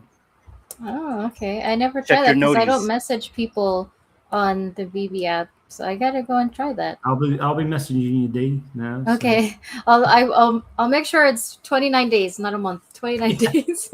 You know what's so funny what you said, Seabass? Sorry to cut you off, but I have had messages that I've checked. I'm like, whoa, this is from like 3 or 2 months ago, because I landed something on drop and the blockchain watchers are watching, and they knew I had a mint they wanted, and maybe I sold it cheaper than I should have, right? But like those things, right? And so maybe now with that whatever green notification is, because I've never noticed it, that'll help me out, because I don't ever pay attention to the DMs on the Vivi app versus like usually, because if someone wants to try to get a hold of me, they'll try to get a hold of me on Twitter, and maybe I'll check it a week later because DMs get filled, right? So it's hard though finding. Not everyone's got the kind of Twitter ID on the profile, or I guess the other thing, you kind of guess. You type it in the search in X, hoping that's going to be similar name to the Vivi ID, but that's not always the case. Whereas now with this messaging, it's helped all of that. So it's all good. And it goes back to what I was saying, like experience, right? Like if you can keep people here and not go out, then they're going to stay here. They're going to interact here. And then here is where you want them to always be, right? The market's here, the AR functions here, the messaging's here. You got the profile thing now. I mean, look, you're getting me buying collectibles just to make this look cool, right? They add music. I'm done. I'll just spend hours putting my own theme song, right? Yeah. But I digress. To customize your own. Yeah, I like that theme song. It's cool, man. Very cool. Bro, you've been quiet over there. You got any input? Yeah, I just checked my VV messages just right now, just to make sure I'm not wrong.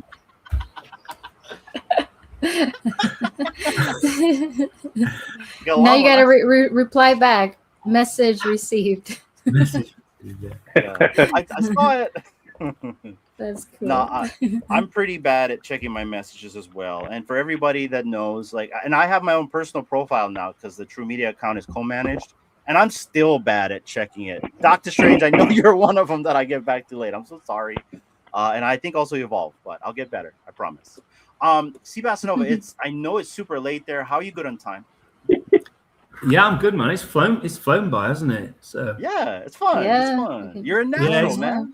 It's cool because the wife, she's gone to a music festival, and the kids went to bed just before we started. So it's a party. Nice. See, we are partying already. Yeah. Reckless just got home. He's partying. Well, D, I know you got a ton of questions here. I've been spitballing, but D actually had a lot of questions here, so I'm just gonna let D go ahead and ask away because I never asked any of them. Well, the questions that we had actually we were already kind of talking about, and they were answered within like the conversation. But I know you're a huge Star Wars fan. But besides that, like wanting more Star Wars stuff, like what is like maybe a dream collaboration, or what is something else that's not necessarily on the app, but you're wanting to have on the app maybe in the future? That's a good question. Yeah, I've never really thought about that. You got me on the spot there. Oh, my bad. No, it's a great question, but I've honestly never thought. What about? Well, here, think about it, and here, let me help you to frame your question. We have Star Trek. I know a lot of people aren't Trekkies, but I am, and we have the Enterprise. We only have one. I'm waiting for the movie version of the Enterprise, or any other Enterprise, but specifically the movie version, Devin. So that would be nice. You know what? I really like. I'd like more kind of artwork. Who's that on it? I should know. Is it LMX? Who's the other? Elmon-X? Elmon-X, yeah. Mm-hmm. They're kind of in that space, but I really appreciate kind of the Asian artwork stuff. I do like that. I think it's quite classy, as well as the kind of it's just different to the pop culture. You know, I love Star Wars and that kind of whole pop culture area. But yeah, I think anything kind of more art related appeals to me. Like the Banksy stuff, I like that. You know, I know it's not real Banksy, but you know, stuff like that that's more in the art world, and really kind of floats my boat. Are you in Elmon-X? That kind of like goes I'm down not. that Yeah, actually the first NFTs I got were on Crypto.com, and one of my favorites is by the South Korean artist CS Lim, and again it was like your Chinese style paintings. And the scenes would merge. It had music behind them. Okay. And yeah, that's the first NFTs I bought prior to Vivi, because I was just into crypto, and that was part of that space. But yeah, I've kind of put everything into Vivi, to be honest. Yeah. I've seen other projects, but I've just not stepped out of my Vivi vibe. And it's understandable because there's a lot to offer here. I mean, you even said yourself, for art, you can actually find art on the app. And if you're kind of content in one place, that really does work. Yeah. So if you are into art, specifically Asian art, are you like looking for like say like Moromichi? Are you looking for like maybe a Moromichi? I don't know if you're into like some of the stuff that Suye does or the Mios because of all the collaborative artists on there. Like London Police is a great example. We own some London Police pieces. Who would you like to see? That's like a favorite artist for you. I like the guy behind the. Is it? I can't remember the name. Tokidoki, is it? Yeah. Oh yeah, Tokidoki's. You know, the Dragon Girls. That's pretty cool stuff. So, yeah, I go a step further with that stuff. I go into the Chinese zodiac. You know, they're all themed like on water and fire. I really kind of do my research there, and so I get there's a certain year when it's relevant to that character, that NFT, based on the Chinese zodiac. So I kind of go off on my own collecting tangent there, which be over most people. It's beyond just getting 888. It's like 2026 or year of the. You know, I was born in '75, so when they did Year of the Rabbit, I went all out on that. You know, for Chinese New Year, But yeah, I mean, just in general, Tokidoki is pretty cool. But any artwork that's kind of got that Asian flavor that you like. Yeah, I was trying to because I'm also Year of the Rabbit, but like when the stamps and stuff came out, I tried to get like 87 or like my birthday. I was like, oh man, and it's just I never saw it. And so I don't know if someone else had the same thing. And so I just picked up, whatever was on the floor just to have it in my collection.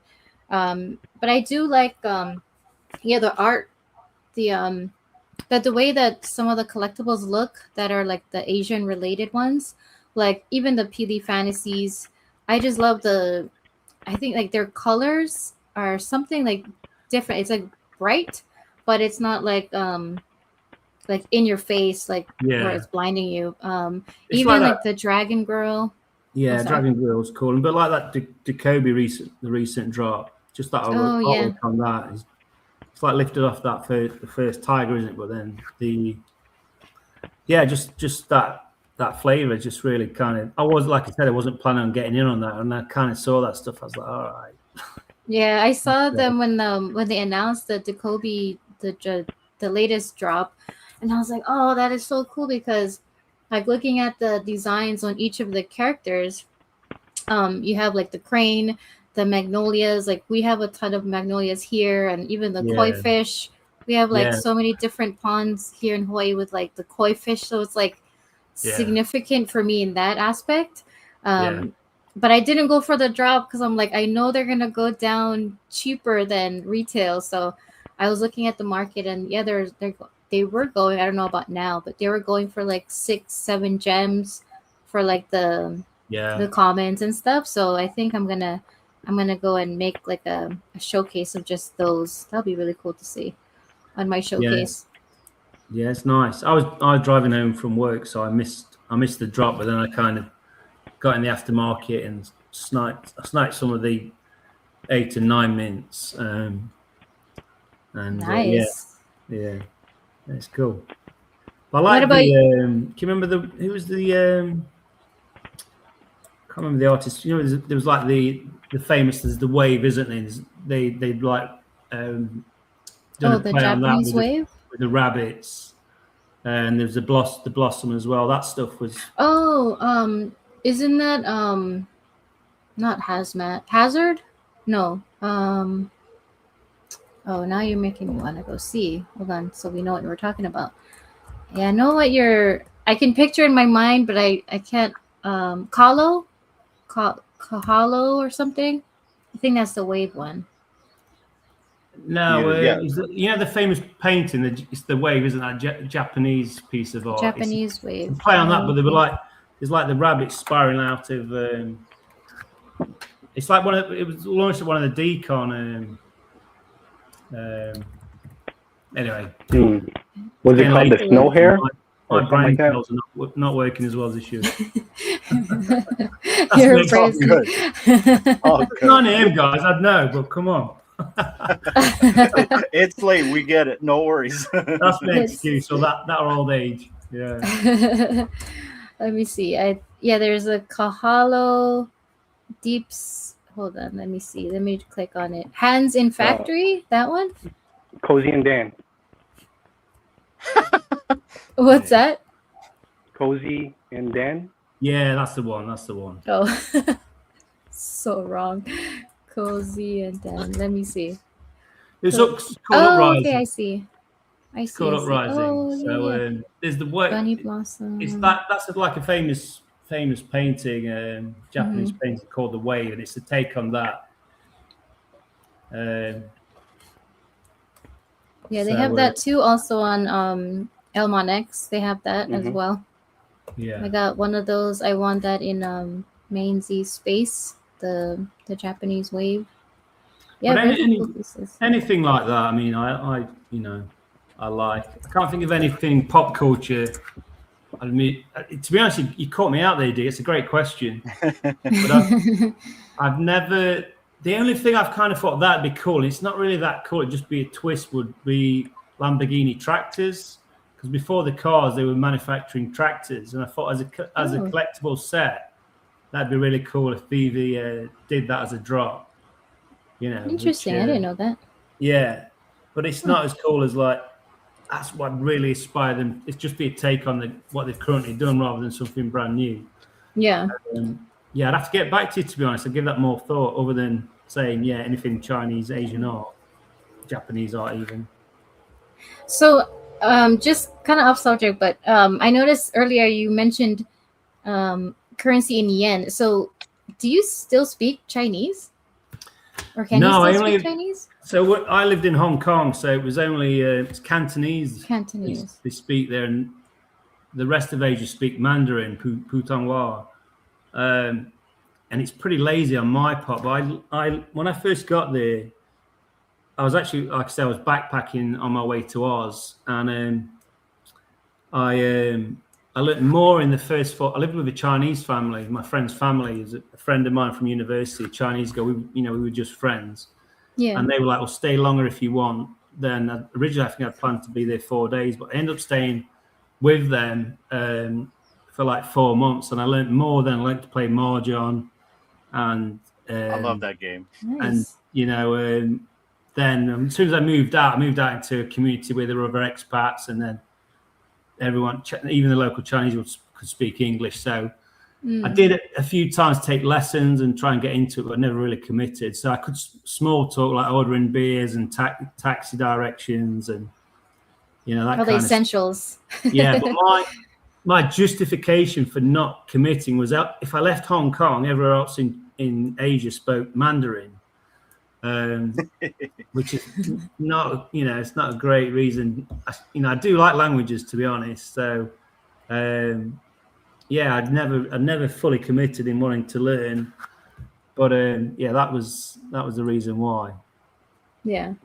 No, that's understandable. Like English is my second language and my native tongue. There's no one here in the house that speaks my language. We can't speak that fast. So I would stop. So I would have to like call up my mom or sister, and that's the only times that I'll be able to like speak and understand. Like I still understand them and can talk to them when we get together and stuff, but I don't have anyone like close within like everyday talking to like keep me fluent, I guess, in my native tongue. So yeah, all the chances I get when my sister calls, I answer and I'm speaking like half English, half Yapese, and she's like, "What are you doing?" And I'm like, "Duh." So I'm like saying something in Yapese and then say like the word I can't think of in English, and she's like, "Oh man, you gotta like keep practicing." I'm like, "Oh man," and they notice like I don't have the same accent as the rest of my family. Like we've been here like the same amount of time in Hawaii, but they all still have like a accent to where it's not like I I don't know. You how don't to hear it on explain D at all. In fact, I didn't even know D was Yapese. I thought she was Filipino when I met her. And she spoke really good English. So Yeah. But anyway, I love languages too. I wish I could learn so many languages and like learn fast and just keep it in my brain, but I don't have that It's kind capacity. of it's not a regret, but I do look back and think it was pretty lame that I didn't. I was there for 6 years. I didn't actually apply myself to learning it more than I did. But then it's like as soon as I left that the family, I was the only white guy in that community, so I had to, if I wanted to eat or anything, I had to converse. Other than my friend who spoke English to me, I had to speak in Cantonese. So I actually learned more then in the first 4 months than I did the whole 6 years. As soon as I left, you see, then I could speak English, and then I kind of got lazy. yeah, Rather than there's a couple of times where I booked myself in for lessons again, but never kind of kept it going. if it's not a part of the norm every day, it just kind of like you kind of lose it, right? Yeah, and then my kind of lazy justification was, well, if I go anywhere else, it's Mandarin throughout Asia. So if I just, it's just Cantonese in the Canton area, which is around Hong Kong. Yeah.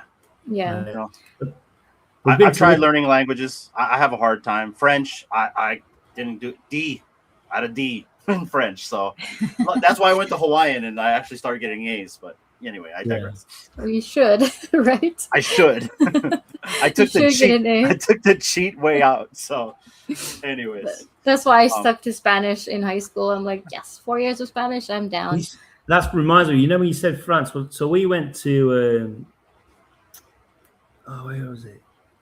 Antibes, which is near Monaco. So when David was getting his award, the Instant Young Entrepreneur of the Year award. Yeah. That was in Monaco, Monte Carlo. So when I was there at the same time, and I'd reached out to him, and he'd offered to meet up with me, but it was literally 2 days after we were leaving. So I was there with the family. Oh. And I think if I wasn't with the family, I'd have looked to meet up with him. And it would have been great because I just reached out to him and said, really well done, appreciate what you do, and good luck with the award, you see. And then he was like, oh, let's meet up, and we couldn't, unfortunately, because we were leaving, and then he was arriving like 2 days later, kind of thing. So, well, that would have been cool. Yeah, it didn't work out at that time, but hopefully there'll be more chances for you to get out there and meet him, Dan, and all the other people in the community. I need to get to one of the VV events at some point. I've not done that yet, so. Let me add something to that, because I remember we kind of discussed this off camera before we went live. I can tell you right now, with the UK side of it, I've pretty much met at least 2 of the individuals that help run and host here in the US. I've met Osmond Collect 63 and I've met Wiseman. They are phenomenal individuals to hang out with, to a point where you ever heard of the term no one gets left behind? Yeah. That's literally how it is when you hang out with them. And on top of that, you got Maseroni, you also have Cali Comics and everyone else that hangs out with that group in the UK. And the one thing that I always know, because Oz calls me when he's on the coach heading to UK, because it's daytime for me, right? Because he's just bored on the coach. Or he pops up here as he's walking. Or he pops up here. But the point is, he's talking about how exciting it is, and every time he comes back from one of these journeys, it's just about the camaraderie. And so I really hope you get to meet, you get to go to one of these, because once you go to these, you're never going to have that thought in your head that you made a bad choice about getting in the project. Because once you have like-minded people, you are just going to be like, man, this is, you feel like you're at home. You feel like you're with friends that are like this, but you've known them your whole life. And that's the joy of collecting, right? That's kind of what gets you in. And so if you go to these things, I'm sure you're going to enjoy it.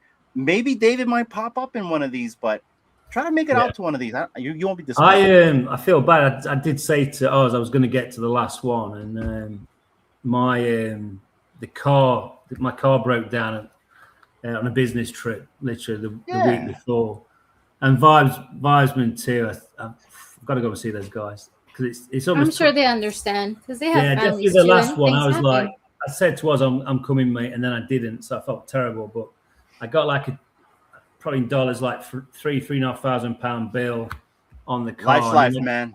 Say no more. Yeah. But this is a hypocrisy of it. So I couldn't justify to myself then going to London to meet the guys and spending more cash. But I still bought on the next VV drop, which is criminal. That was your way of participating in the community meetup. You did That's your part right. remotely. You were gonna do it anyway. Yeah. Yeah. No, Yeah. I'm sure There you go. they He said it understand, yeah. himself. It will happen one day soon, and when it Yeah. does, I just remember what we just had this conversation about, like the camaraderie and just that feeling when you hang out at these meetups and you have that feeling like, wow, or like this feels right. You know what I mean? Like, I'm glad I made this decision to like stick with this project and community because of the camaraderie and the memories and the people. You're gonna feel that. Mark my words. Yeah. Fro's kept me going. You know, when I was King of Commons, I was on X to Fro. Man, I've got another common. You know, he's been like my psychology coach throughout. You gotta have one of those, especially in BB. Yeah, you gotta have a Fro on your shoulder. You know, feel like It's okay. You it's guys, two things that I wanted that popped in my head. I wanted before I forget them. yeah. Yeah. There was first one. There was a guy. He was like into the data, and he had all the stats. He used to post them on X. I don't know if he's still going, but he had all the mint numbers, and if it was, he used to pull the data off and post it in via an Excel onto X. I can't remember his profile name, but I remember the girl that used to do it, right? Yeah, there was a girl that used to do it. It might have been a girl, to be honest. But I remember because I got remember the platinum posters, the Disney. I got on the back of that. I got a matching pair of Mickey and Minnie. But I used to find his or her data really useful. When I remember seeing her posting stuff like at least it was like either Italian, right? She was Italian or Spanish. or French. Yeah, she was from somewhere in in Europe. Yeah. And then the other thing, I'm going off on tangents here, guys. Oh, yeah, this is how Aloha Friday is. One thing I kind of like, a little quirk, is, when there's perhaps one item left on the market and someone's put it in like, I don't know, $100,000. So it affects your vault value. So rather than it being whatever it should be, it's 100K more. I just love that moment where it's kind of like, this is what it might be in a few years' time. Yeah, you're like, whoa, aspirations. What's going on in the market? Yeah, right? It always makes me smile because it's someone who's put like whatever it is at 100,000. You hear that, Wales? Make everyone's day happy. Floor them up. But it's like my brain then goes, oh, this is what it might be like in reality, in 5 years' time, kind of thing. So I don't know if you guys ever think that, but that's probably just me. Well, I do watch my my balance fluctuate up and down, and every time it goes up, I'm like, what is going on today? There's nothing happening today. Like there wasn't a drop or nothing, right? Like or an announcement, but just one day, like phew, and that's probably what it is. Yeah, I've been tracking it for like I just have a note in the phone and Google Notes. So I do like comics and collectibles, and then the total. I've been doing it for about 3 years now, and there's definitely an upward trend. So I just kind of every now and again I put those figures in and keep watching it climb. So definitely heading in the right trajectory. Yeah, I don't ever go into that much detail, but that's good to see like how you're progressing, or when it kind of dips down, it's like what happened, or maybe something that happened at an IRL meeting made it go up or something. Yeah, you just never know. Or maybe everyone's just on the in the background, just kind of buying stuff, flooring stuff, or setting like the floor at a higher value, and just because I don't know, you never know in the VB fam, right? Anything can happen, but it's good when it goes up. That's for sure. Yeah, I've not looked at comics as much as I used to, and I remember recently there's been an increase in all of those floors, I guess. Mm-hmm. So, it's good to see. Yeah, I'm trying to think of her name, but I can't remember her name. I have to go back and see now that I want to figure out what her name is, because she used to be she used to put the data, if not like every day, then like every week. Yeah, it was She used Vivi to have them. something, right? Yeah, it was like Vivi something. She's a girl, Vivi. Like Vivi Anal- Tracker or something like that. Yeah, oh, Yeah. man, it's gonna bug me now. But anyway. Yeah, she had a YouTube channel, and she used to put out all of her stats, and she was very data driven. Yeah. And maybe she stopped because maybe there was something going on where she couldn't get the data anymore. Maybe the APIs got pulled. I'm not sure. Yeah, probably. Yeah. Something But might yeah, have it's gonna bug happened. me now. I want to know what her name is too. But I just remember she was from across the pond, and I want to say she was Vivi either Fox. Vivi That's Fox. what it was. Yeah. That's Thank you, it. Slider. Yes, Okay, Vivi Vivi Fox, something. there you go. Vivi Fox. Okay. Wow, that's an Thank you OG for name. Just like VV Vision, right? Let's go. Mm-hmm. Oh, they're a good group too. Seabassanova, this has been an awesome conversation. We're at almost a 2-hour mark. So before I ask my last question, I'm going to ask my co-host here if there's anything for you while I get the giveaway ready for everybody. I'm going to start with Fro. Go for it, brother. You're muted, my friend. You're muted. Sorry. Am I good? Yep. You're good, brother. I can hear you now. Yeah, sorry about that. It's okay. You're good, brother. Yeah, I don't know if I have really many questions. Because Seabass and I, we DM all the time, and like, oh, musician. What musician would you like to see on BB? If and when they do go. Ah. Because I saw something the other day. It was like a Funko Pop of an artist, and I'm like, that'd be cool if they brought more artists other than like Blackpink on. So I mean, yeah, dude. Wow. Yeah, I've got quite a mix of music taste, so I'm all over the place. So new music stuff that grabs me. I guess being a Brit, the Beatles were pretty. I grew up. My parents, my dad listened to a lot of Motown. My mum the Beatles. So I think the Beatles are be pretty cool. Any of their stuff. I think new artists ebb and flow. They can come and go. So yeah, I'd probably say anything by the Beatles would be pretty classic. Okay. Yeah, that'd be Those nice. will be cool. It would be epic if we got Beatles. Yeah. What do they need to do to get that signed off, right?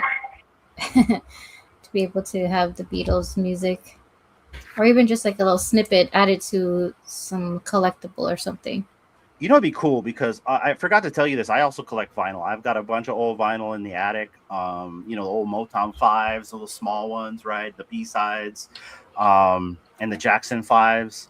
It would be so cool for them to drop vinyl collectibles with the track on them, with the B-sides as well as a collectible, right? And you get the 2 tracks or the 1 track.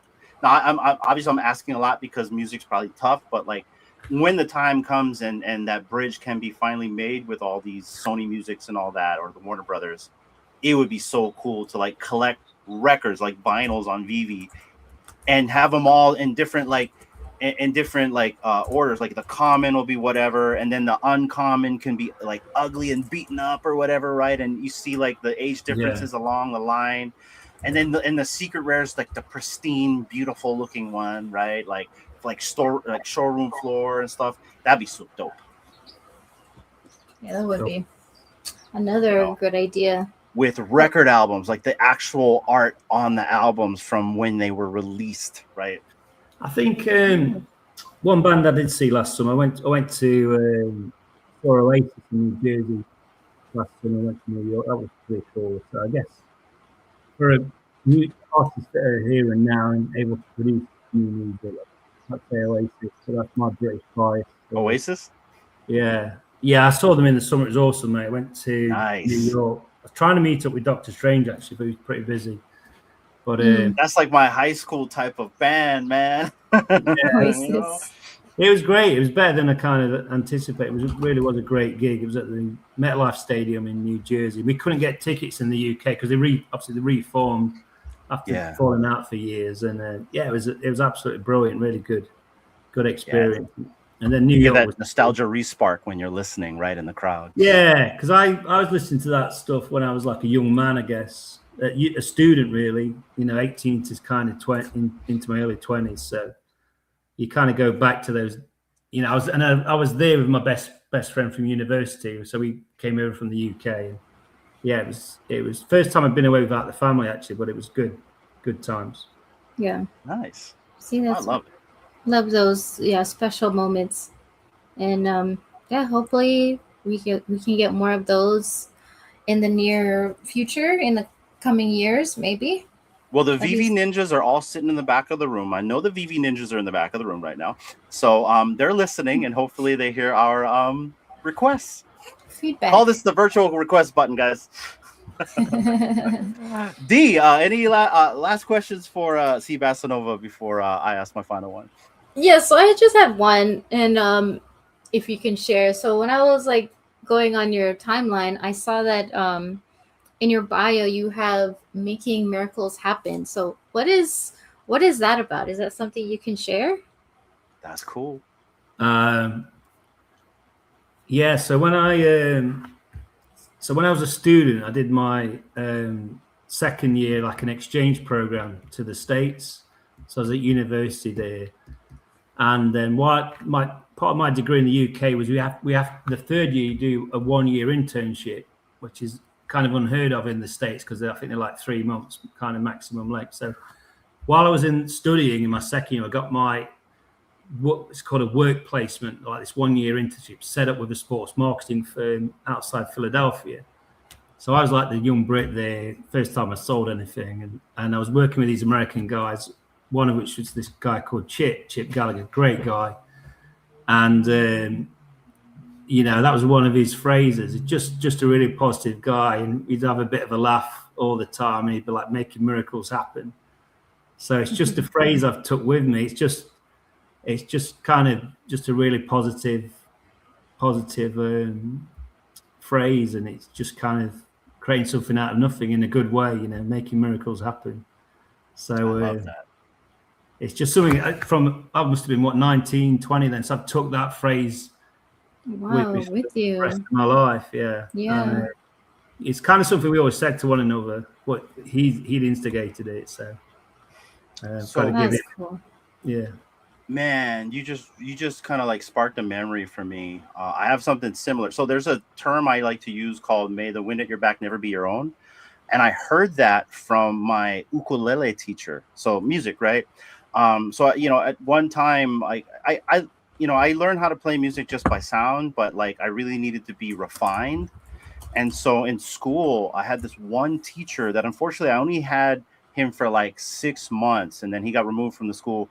I won't say why, but let's just say he got removed from the school. But that was a term he constantly drove down my throat. May the wind at your back never be your own, which means never step back forward, no matter what's in front of you. No matter what's in front of you, whether there's a hole or there's a bully or there's just something that's in your way, go around it, jump over it, or climb over it, but never step back.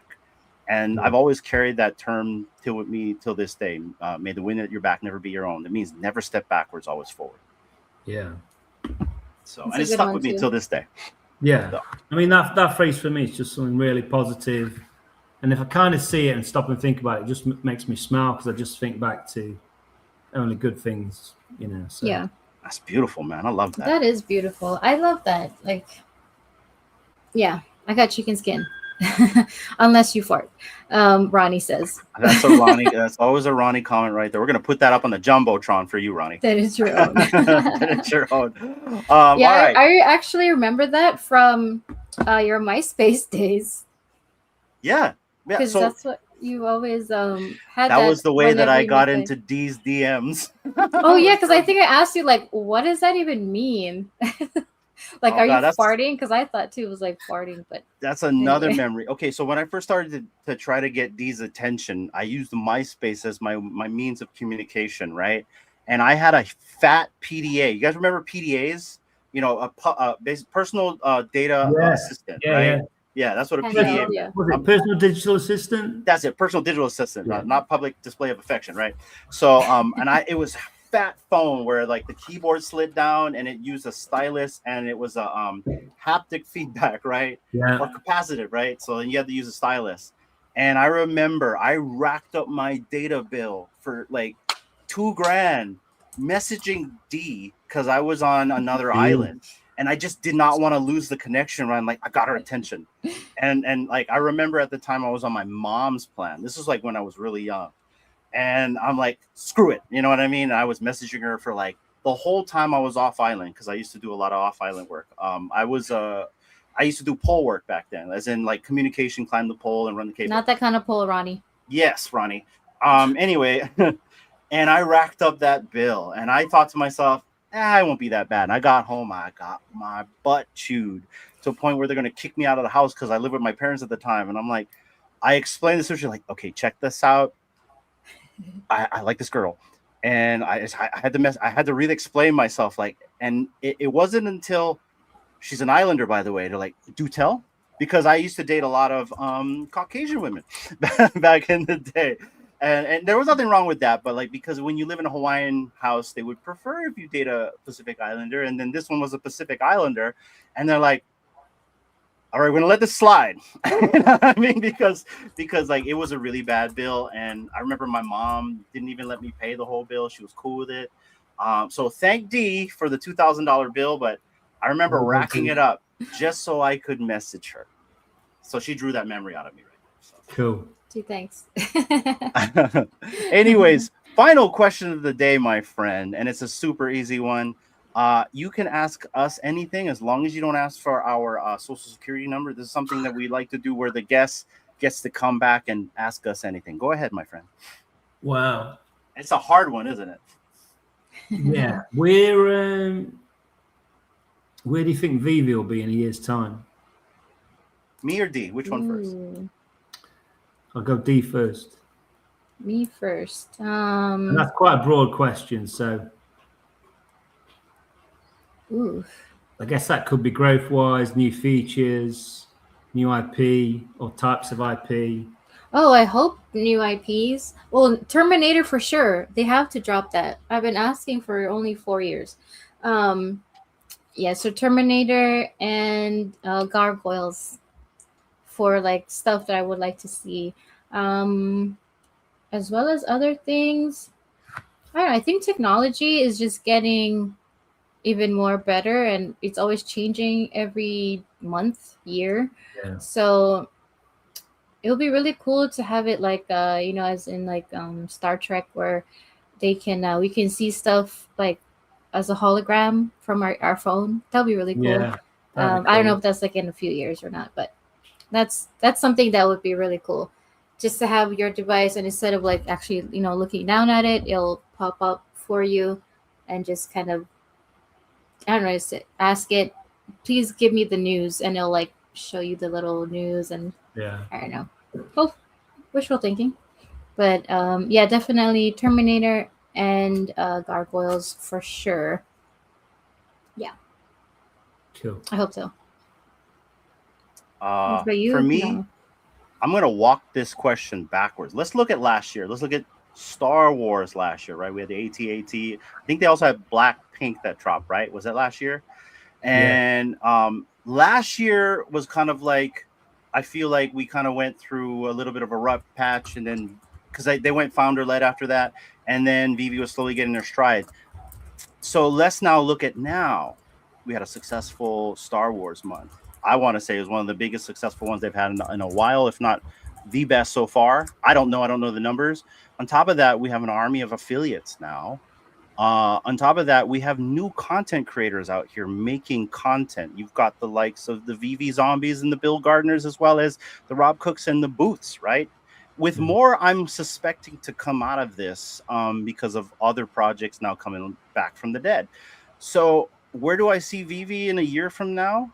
Well, I think all these other things that either they were working on version 1 will be now version 3. I think we're going to have a mobile VV-verse. I think we're going to have a VV-verse. That's my hope. But the mobile one, I think we're going to have. I'm hoping, this is a hope, that I will have a Enterprise A in my wallet, aka I'm saying wallet because of collect chain. I think we're gonna get some type of level of self custody because of collect chain, and I can only suspect because they're going into new verticals like Stickerverse and dare I say TCG, that there will be a digital aspect. And I say that because Gary Vee just came out with a notion about analog being sexy again. And I completely agree that. And it goes back to what I was saying with Jordi Visser, right? Where AI is now here. There's going to be AI slop. I'm part of the AI slop revolution. I'm going to admit that. But when it comes to these things that are on chain, they're going to be verifiable. They're going to be undistinguishable, and no one's going to be able to duplicate these things because of the blockchain. And I see all that coming to Vivi, as well as all these other projects that are really verifying everything on chain. That's what I see. Don't listen to me. I know nothing, by the way. NFA. No, I think that's a good point with the self custody. And just to echo the last month, the Star Wars in May, that was massive. I mean, I always thought, when are they going to drop the Millennium Falcon? That's huge. But to do that and Yoda in the same month, I think was just unbelievable.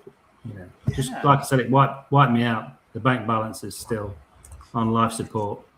And the tech, right? Like, look at some of these, like that Millennium Falcon. You know, and I know some people don't like the aesthetics of it, but what it does, like, I think that's the most intricate collectible with the feature functionality. Like it's cool that you can tap certain places and the thing light speeds and comes back or lands or opens, right? You can go inside the cockpit, right? Like, now, I remember you saying that, Hinana, you walked inside with some colleagues, didn't you? And via the no. So I throw these things, and like, so whenever I go to like off island, right? I'm in basically networking. So I deal with a lot of IT guys that have expendable funds, and they like cool stuff like this, right? And I love to show this stuff off, especially when I'm with tech guys. I'm like, we're eating lunch, and I'll be like, you guys want to see a DeLorean? Yeah, and they think I'm gonna pull it out of my pocket, like a real one, like this one, right? You know what I mean? But no, I'm like, hey, check this out, and I blow it up, and I show them on my phone. They're like, whoa! I'm like, yeah, walk around it, go inside. You know what I mean? Yeah, you know, tap this, or hey, check this out. If you do this, you want to see the Millennium Falcon go to light speed? It does that. It sure does. Check that out. You know, in a cafeteria, right? So. That kind of stuff, I love to see that. Whether or not you know, that translates to actually them downloading the app is a different story. You know, I show them where it is and stuff like that. I'm not an affiliate, so I have a hard time like selling things like that, but I don't mind showing them and being like, this is where you go, check it out, right? You know? And so like that. And it's so cool to do that kind of stuff, and it's fun. It is.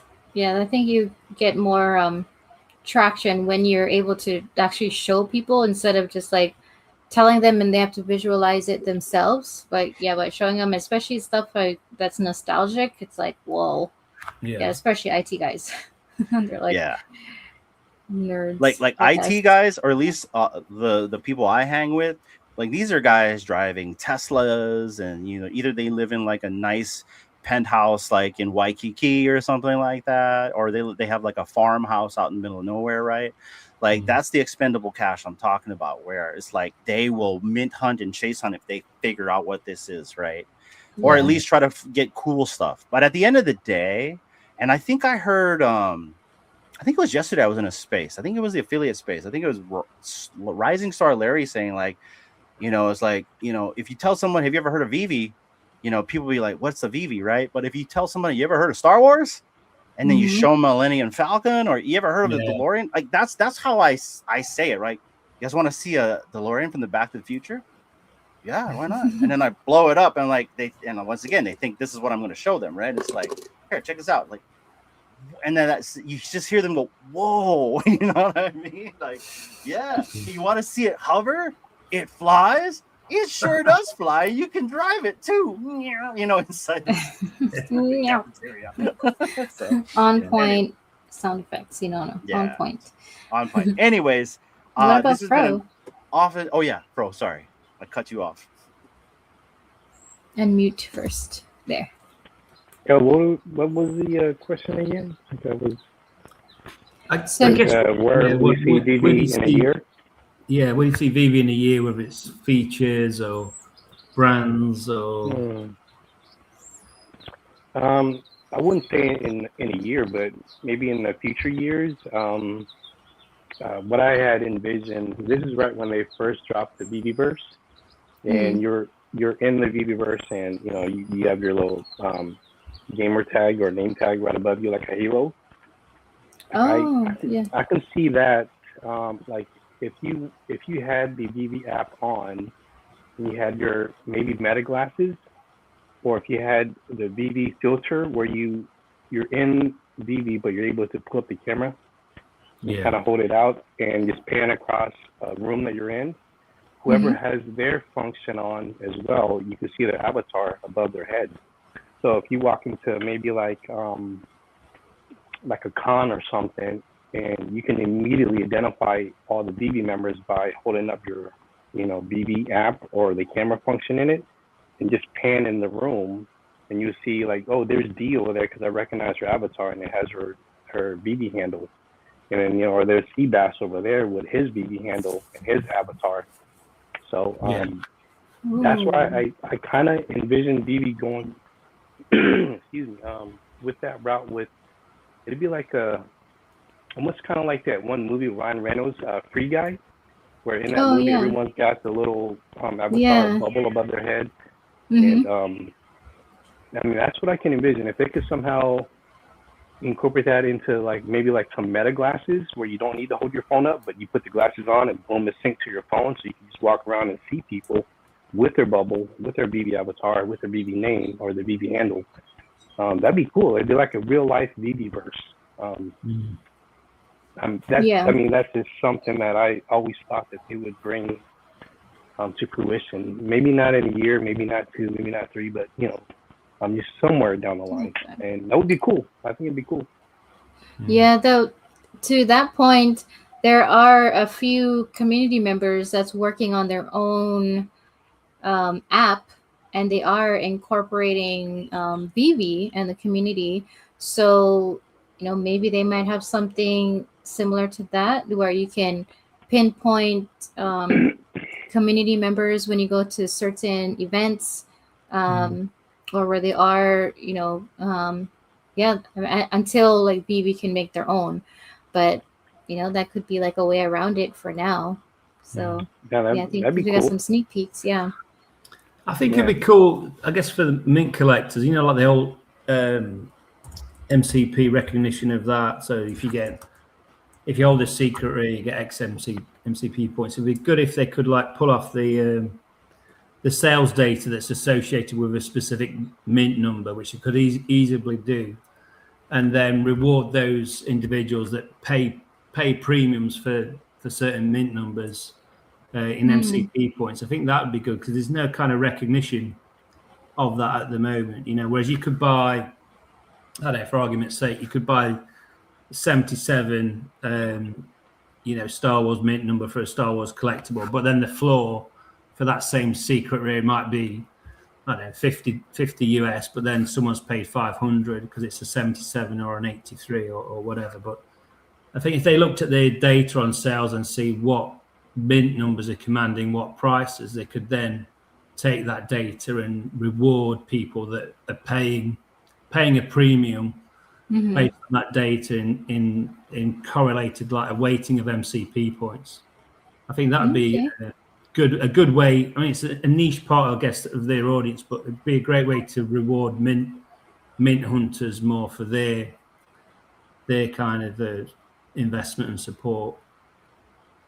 Yeah, and I think it's kind of funny because I used to think there was only a couple mint hunters out there until you really start talking to people and they're like, oh yeah, so this person, I'm like, oh, they're a mint collector too, or a mint hunter. Or I'm like, I didn't know there was such there, and I think there's a group, right? Like a group chat probably with all the mint hunters. I'm like, geez. So yeah, people go for whatever, maybe because of the actual significant number to that collectible, or maybe it's something that they've always like for you'd like to get the 888, or someone likes the numbers 1, 2, 3 for just because it's ascending. That's right. Or first or last mints. Yeah, Guys. first or last mints. Like I tried to when I heard about the whole minting thing, mint numbers. I'm like, oh, let me try and get 808. Because of Hawaii, that's the area code here. Yeah. And I'm like, okay, that's a palindrome. So obviously, someone else who's a better mint hunter is gonna want that. I have like no chance. You know who likes 808? 808? You know who likes 808? Who? Is it Clever? No, it's oh gosh, I had his name in my head and I just lost it. But I remember him saying he collects 808. He's in New York. He's in New York? The Hans Gruber. He does the Hans Gruber accent. You know what I'm talking about. He's got a PFP of a building on it. Oh, I'm so sorry. That's anyways. not CB, right? CB, that's it. CB. Okay. Oh, yeah. These are the easiest name to remember, and I just forgot it. But yeah, CB collects 808. Yeah, why CB? Why? He's got some pretty cool mints, hasn't he? CB. Yeah. He gets some prime mints. Yeah. But I remember hearing him say that he collects 808. So sorry, I just want to throw that in there. Okay, yeah, one simple thing. They've got to offer this crafting on the best score because I've got about 8 of those bad boys now. So I'm banking on them turning into like armor for Grogu or something. I was thinking it's got to happen this month with the movie coming out, but it hasn't. So it's just kind of made for crafting that best scar. Those ingots. So yeah, it's Beskar, right? So it does have value in the universe. Yeah. So that's my call. It's got to happen next year or within a year. Keeping that simple and that's the cool thing about digital collectibles is you're able to do these things with past or future collectibles. Maybe not necessarily past, but at least right now. And I say that because that turtle cycle, I don't think people realize how cool that thing is in terms of the tech interaction with the collectibles. You can throw 2 or 3 collectibles on there, or 2 collectibles on there, and it interacts as all 3 of them together, right? And you can drive around with your collectibles on there. That's cool. Yeah. Because so essentially you buy 2 collectibles and you're like, you thought, oh, this is just a statue. They're just chilling. No, you put this in like a car. Imagine them putting them in your Lambo and driving that around. Like I can just see like one day they drop the Ghostbusters and we throw them in the Ecto 1, right? And we drive in the Ecto 1, right? That'd be so dope. Something like that. And that's what's so cool about the tech. And that kind of answers your question on in a year from now, what else are we going to see interacting with other collectibles? Yeah. So many. The droid with the X-Wing, right? Yeah. And I think we're all waiting for Yoda's lightsaber. But guys, this has been an awesome show. Also, shout out to Kobe with the gifted membership. So shout out to Johnny Quest. That's also an old school cartoon. Johnny Quest. Welcome to the fam, Johnny Quest. And in a bit, happy birthday, Kobe. Happy birthday, Kobe. Let's go. Thank you, sir. Thank you, brother. I'm going to get the giveaway tool ready, guys. Just to remind everyone right now, if you want a chance to win a VV-supported giveaway, type in the chat right now, hashtag collect them all for a chance for the first round to win a supported VV digital giveaway. Shout out to VV for supporting the stream on the giveaway. And then also, guys, we will also have what we call our PDLs, or promotional digital logos, as I call them. And the second place winner will win one of those as well. And then Fro, since you're on panel, you're going to get one as well as Seabassanova. So, and guys, if you have, this comes with animation. It also comes with sound, all produced by True Media. And that's pretty much it, guys. And for the PDLs, you have to collect them all. We have 11 shows. You have to collect 11 digital logos to unlock the mystery box, and we'll tell more about that once we get to the unlocking portion. So for now, good luck for the VV digital collectible as well as the PDL. D, run the show while I get the giveaway tool ready. Yeah, thank you once again, Seabass, for coming on. This has been really awesome to talk to you, and thank you for hanging in there. I know it's late for you on your end of the world. Also, thank you, Bro, for hopping on and keeping us company. Always love when you can hop on. I know you're busy too. But just wanted to see if you had any final thoughts, any like words of advice or anything you want to share with the community before we run the giveaway? Seabass? No, just keep doing what you're doing, what we're all doing, and keeping it positive place. You know, that's why I've come on tonight. It's my first time doing this, but I wanted to because you know I like what you guys do, and I want to kind of be part of a good thing, not just with Aloha Friday, but the community as a whole. And you know, you guys, as well as a lot of others, lead the way there and do a great job. So all I want to do is just say let's stay positive, keep enjoying this space, and let's make miracles happen. I love that. I love that, guys. Make miracles happen right there. Can I say that you have been nothing but a G? Thank you so much for coming on and giving us your time. This is really what it's about, is for everyone to kind of get to know people on a personal level. We've been doing this for 4 years. Thank you so much for continuing this nuance that we like to do here on Aloha Friday. You already know what Aloha Friday is about. And hopefully now on Fridays you celebrate with us, because the entire state will be celebrating with you, my friend. Yeah. I look forward to hearing about your adventures on the next VV meetup, because I'm sure you're going to have a blast. Yes. And with that being said, guys, let's run the giveaway. First place is luck, going to be everybody. the VV digital collectible. Second place is going to be the PDL. And then both our hosts up here is going to have a promotional digital logo as well. What's that, Dee? Did you guys enter the hashtag? You're able to enter the hashtag if you want, Fro and Seabass, for the VV thing guys. too. Go for it. Go for it. Just type in hashtag collect them all, or collect them all, as Atem likes to say. Collect them all. Collect them all.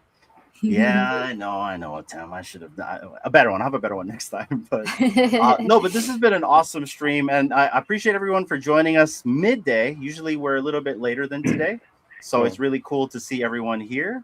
We got Johnny Quest as a new member. Love to see new people. Yes, And I think you're going to be excited about becoming a member here at the True Media Group, because we have a lot of cool rewards planned for our audience, specifically on the promotional side. And I'm just waiting. Seabassanova, did you write one in too? Yeah, I'm just joining, guys. Okay, no worries. Yeah, no worries. Collect them all.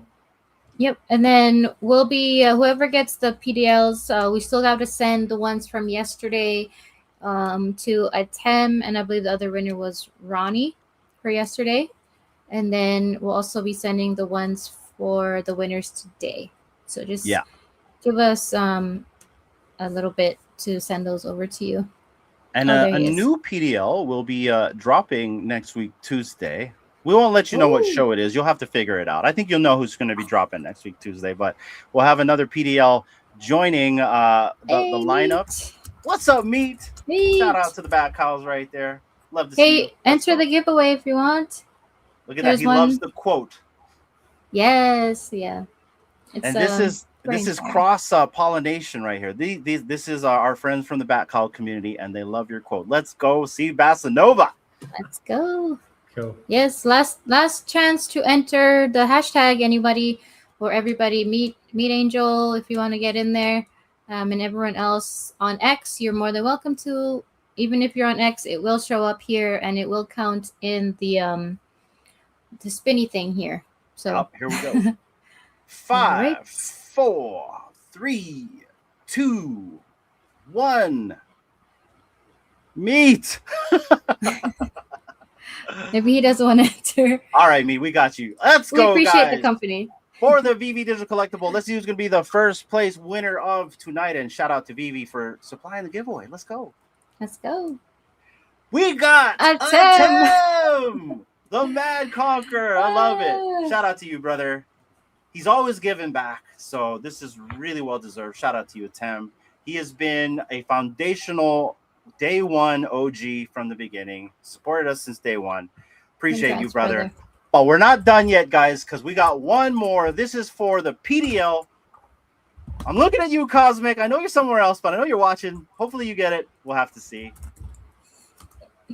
Let's see who's gonna get Slider.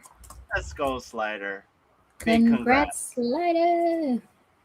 Let me add that here. So awesome, guys. We have Atem as the VV digital collectible winner, as well as Slider. I appreciate you guys every single time for tuning in, whether you're watching live or on the replay.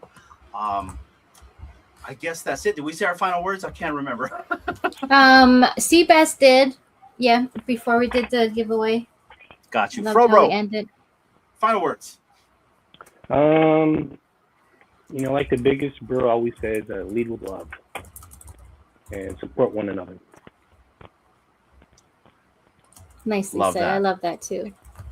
Love that. And then Meat Angel says right here, when we get keys, I will give some packs away. Oh man, I appreciate that. Whoa, that'd be so So cool. we're Thank at the you. 1 yard line, brother. Can't wait. All right, D, go ahead.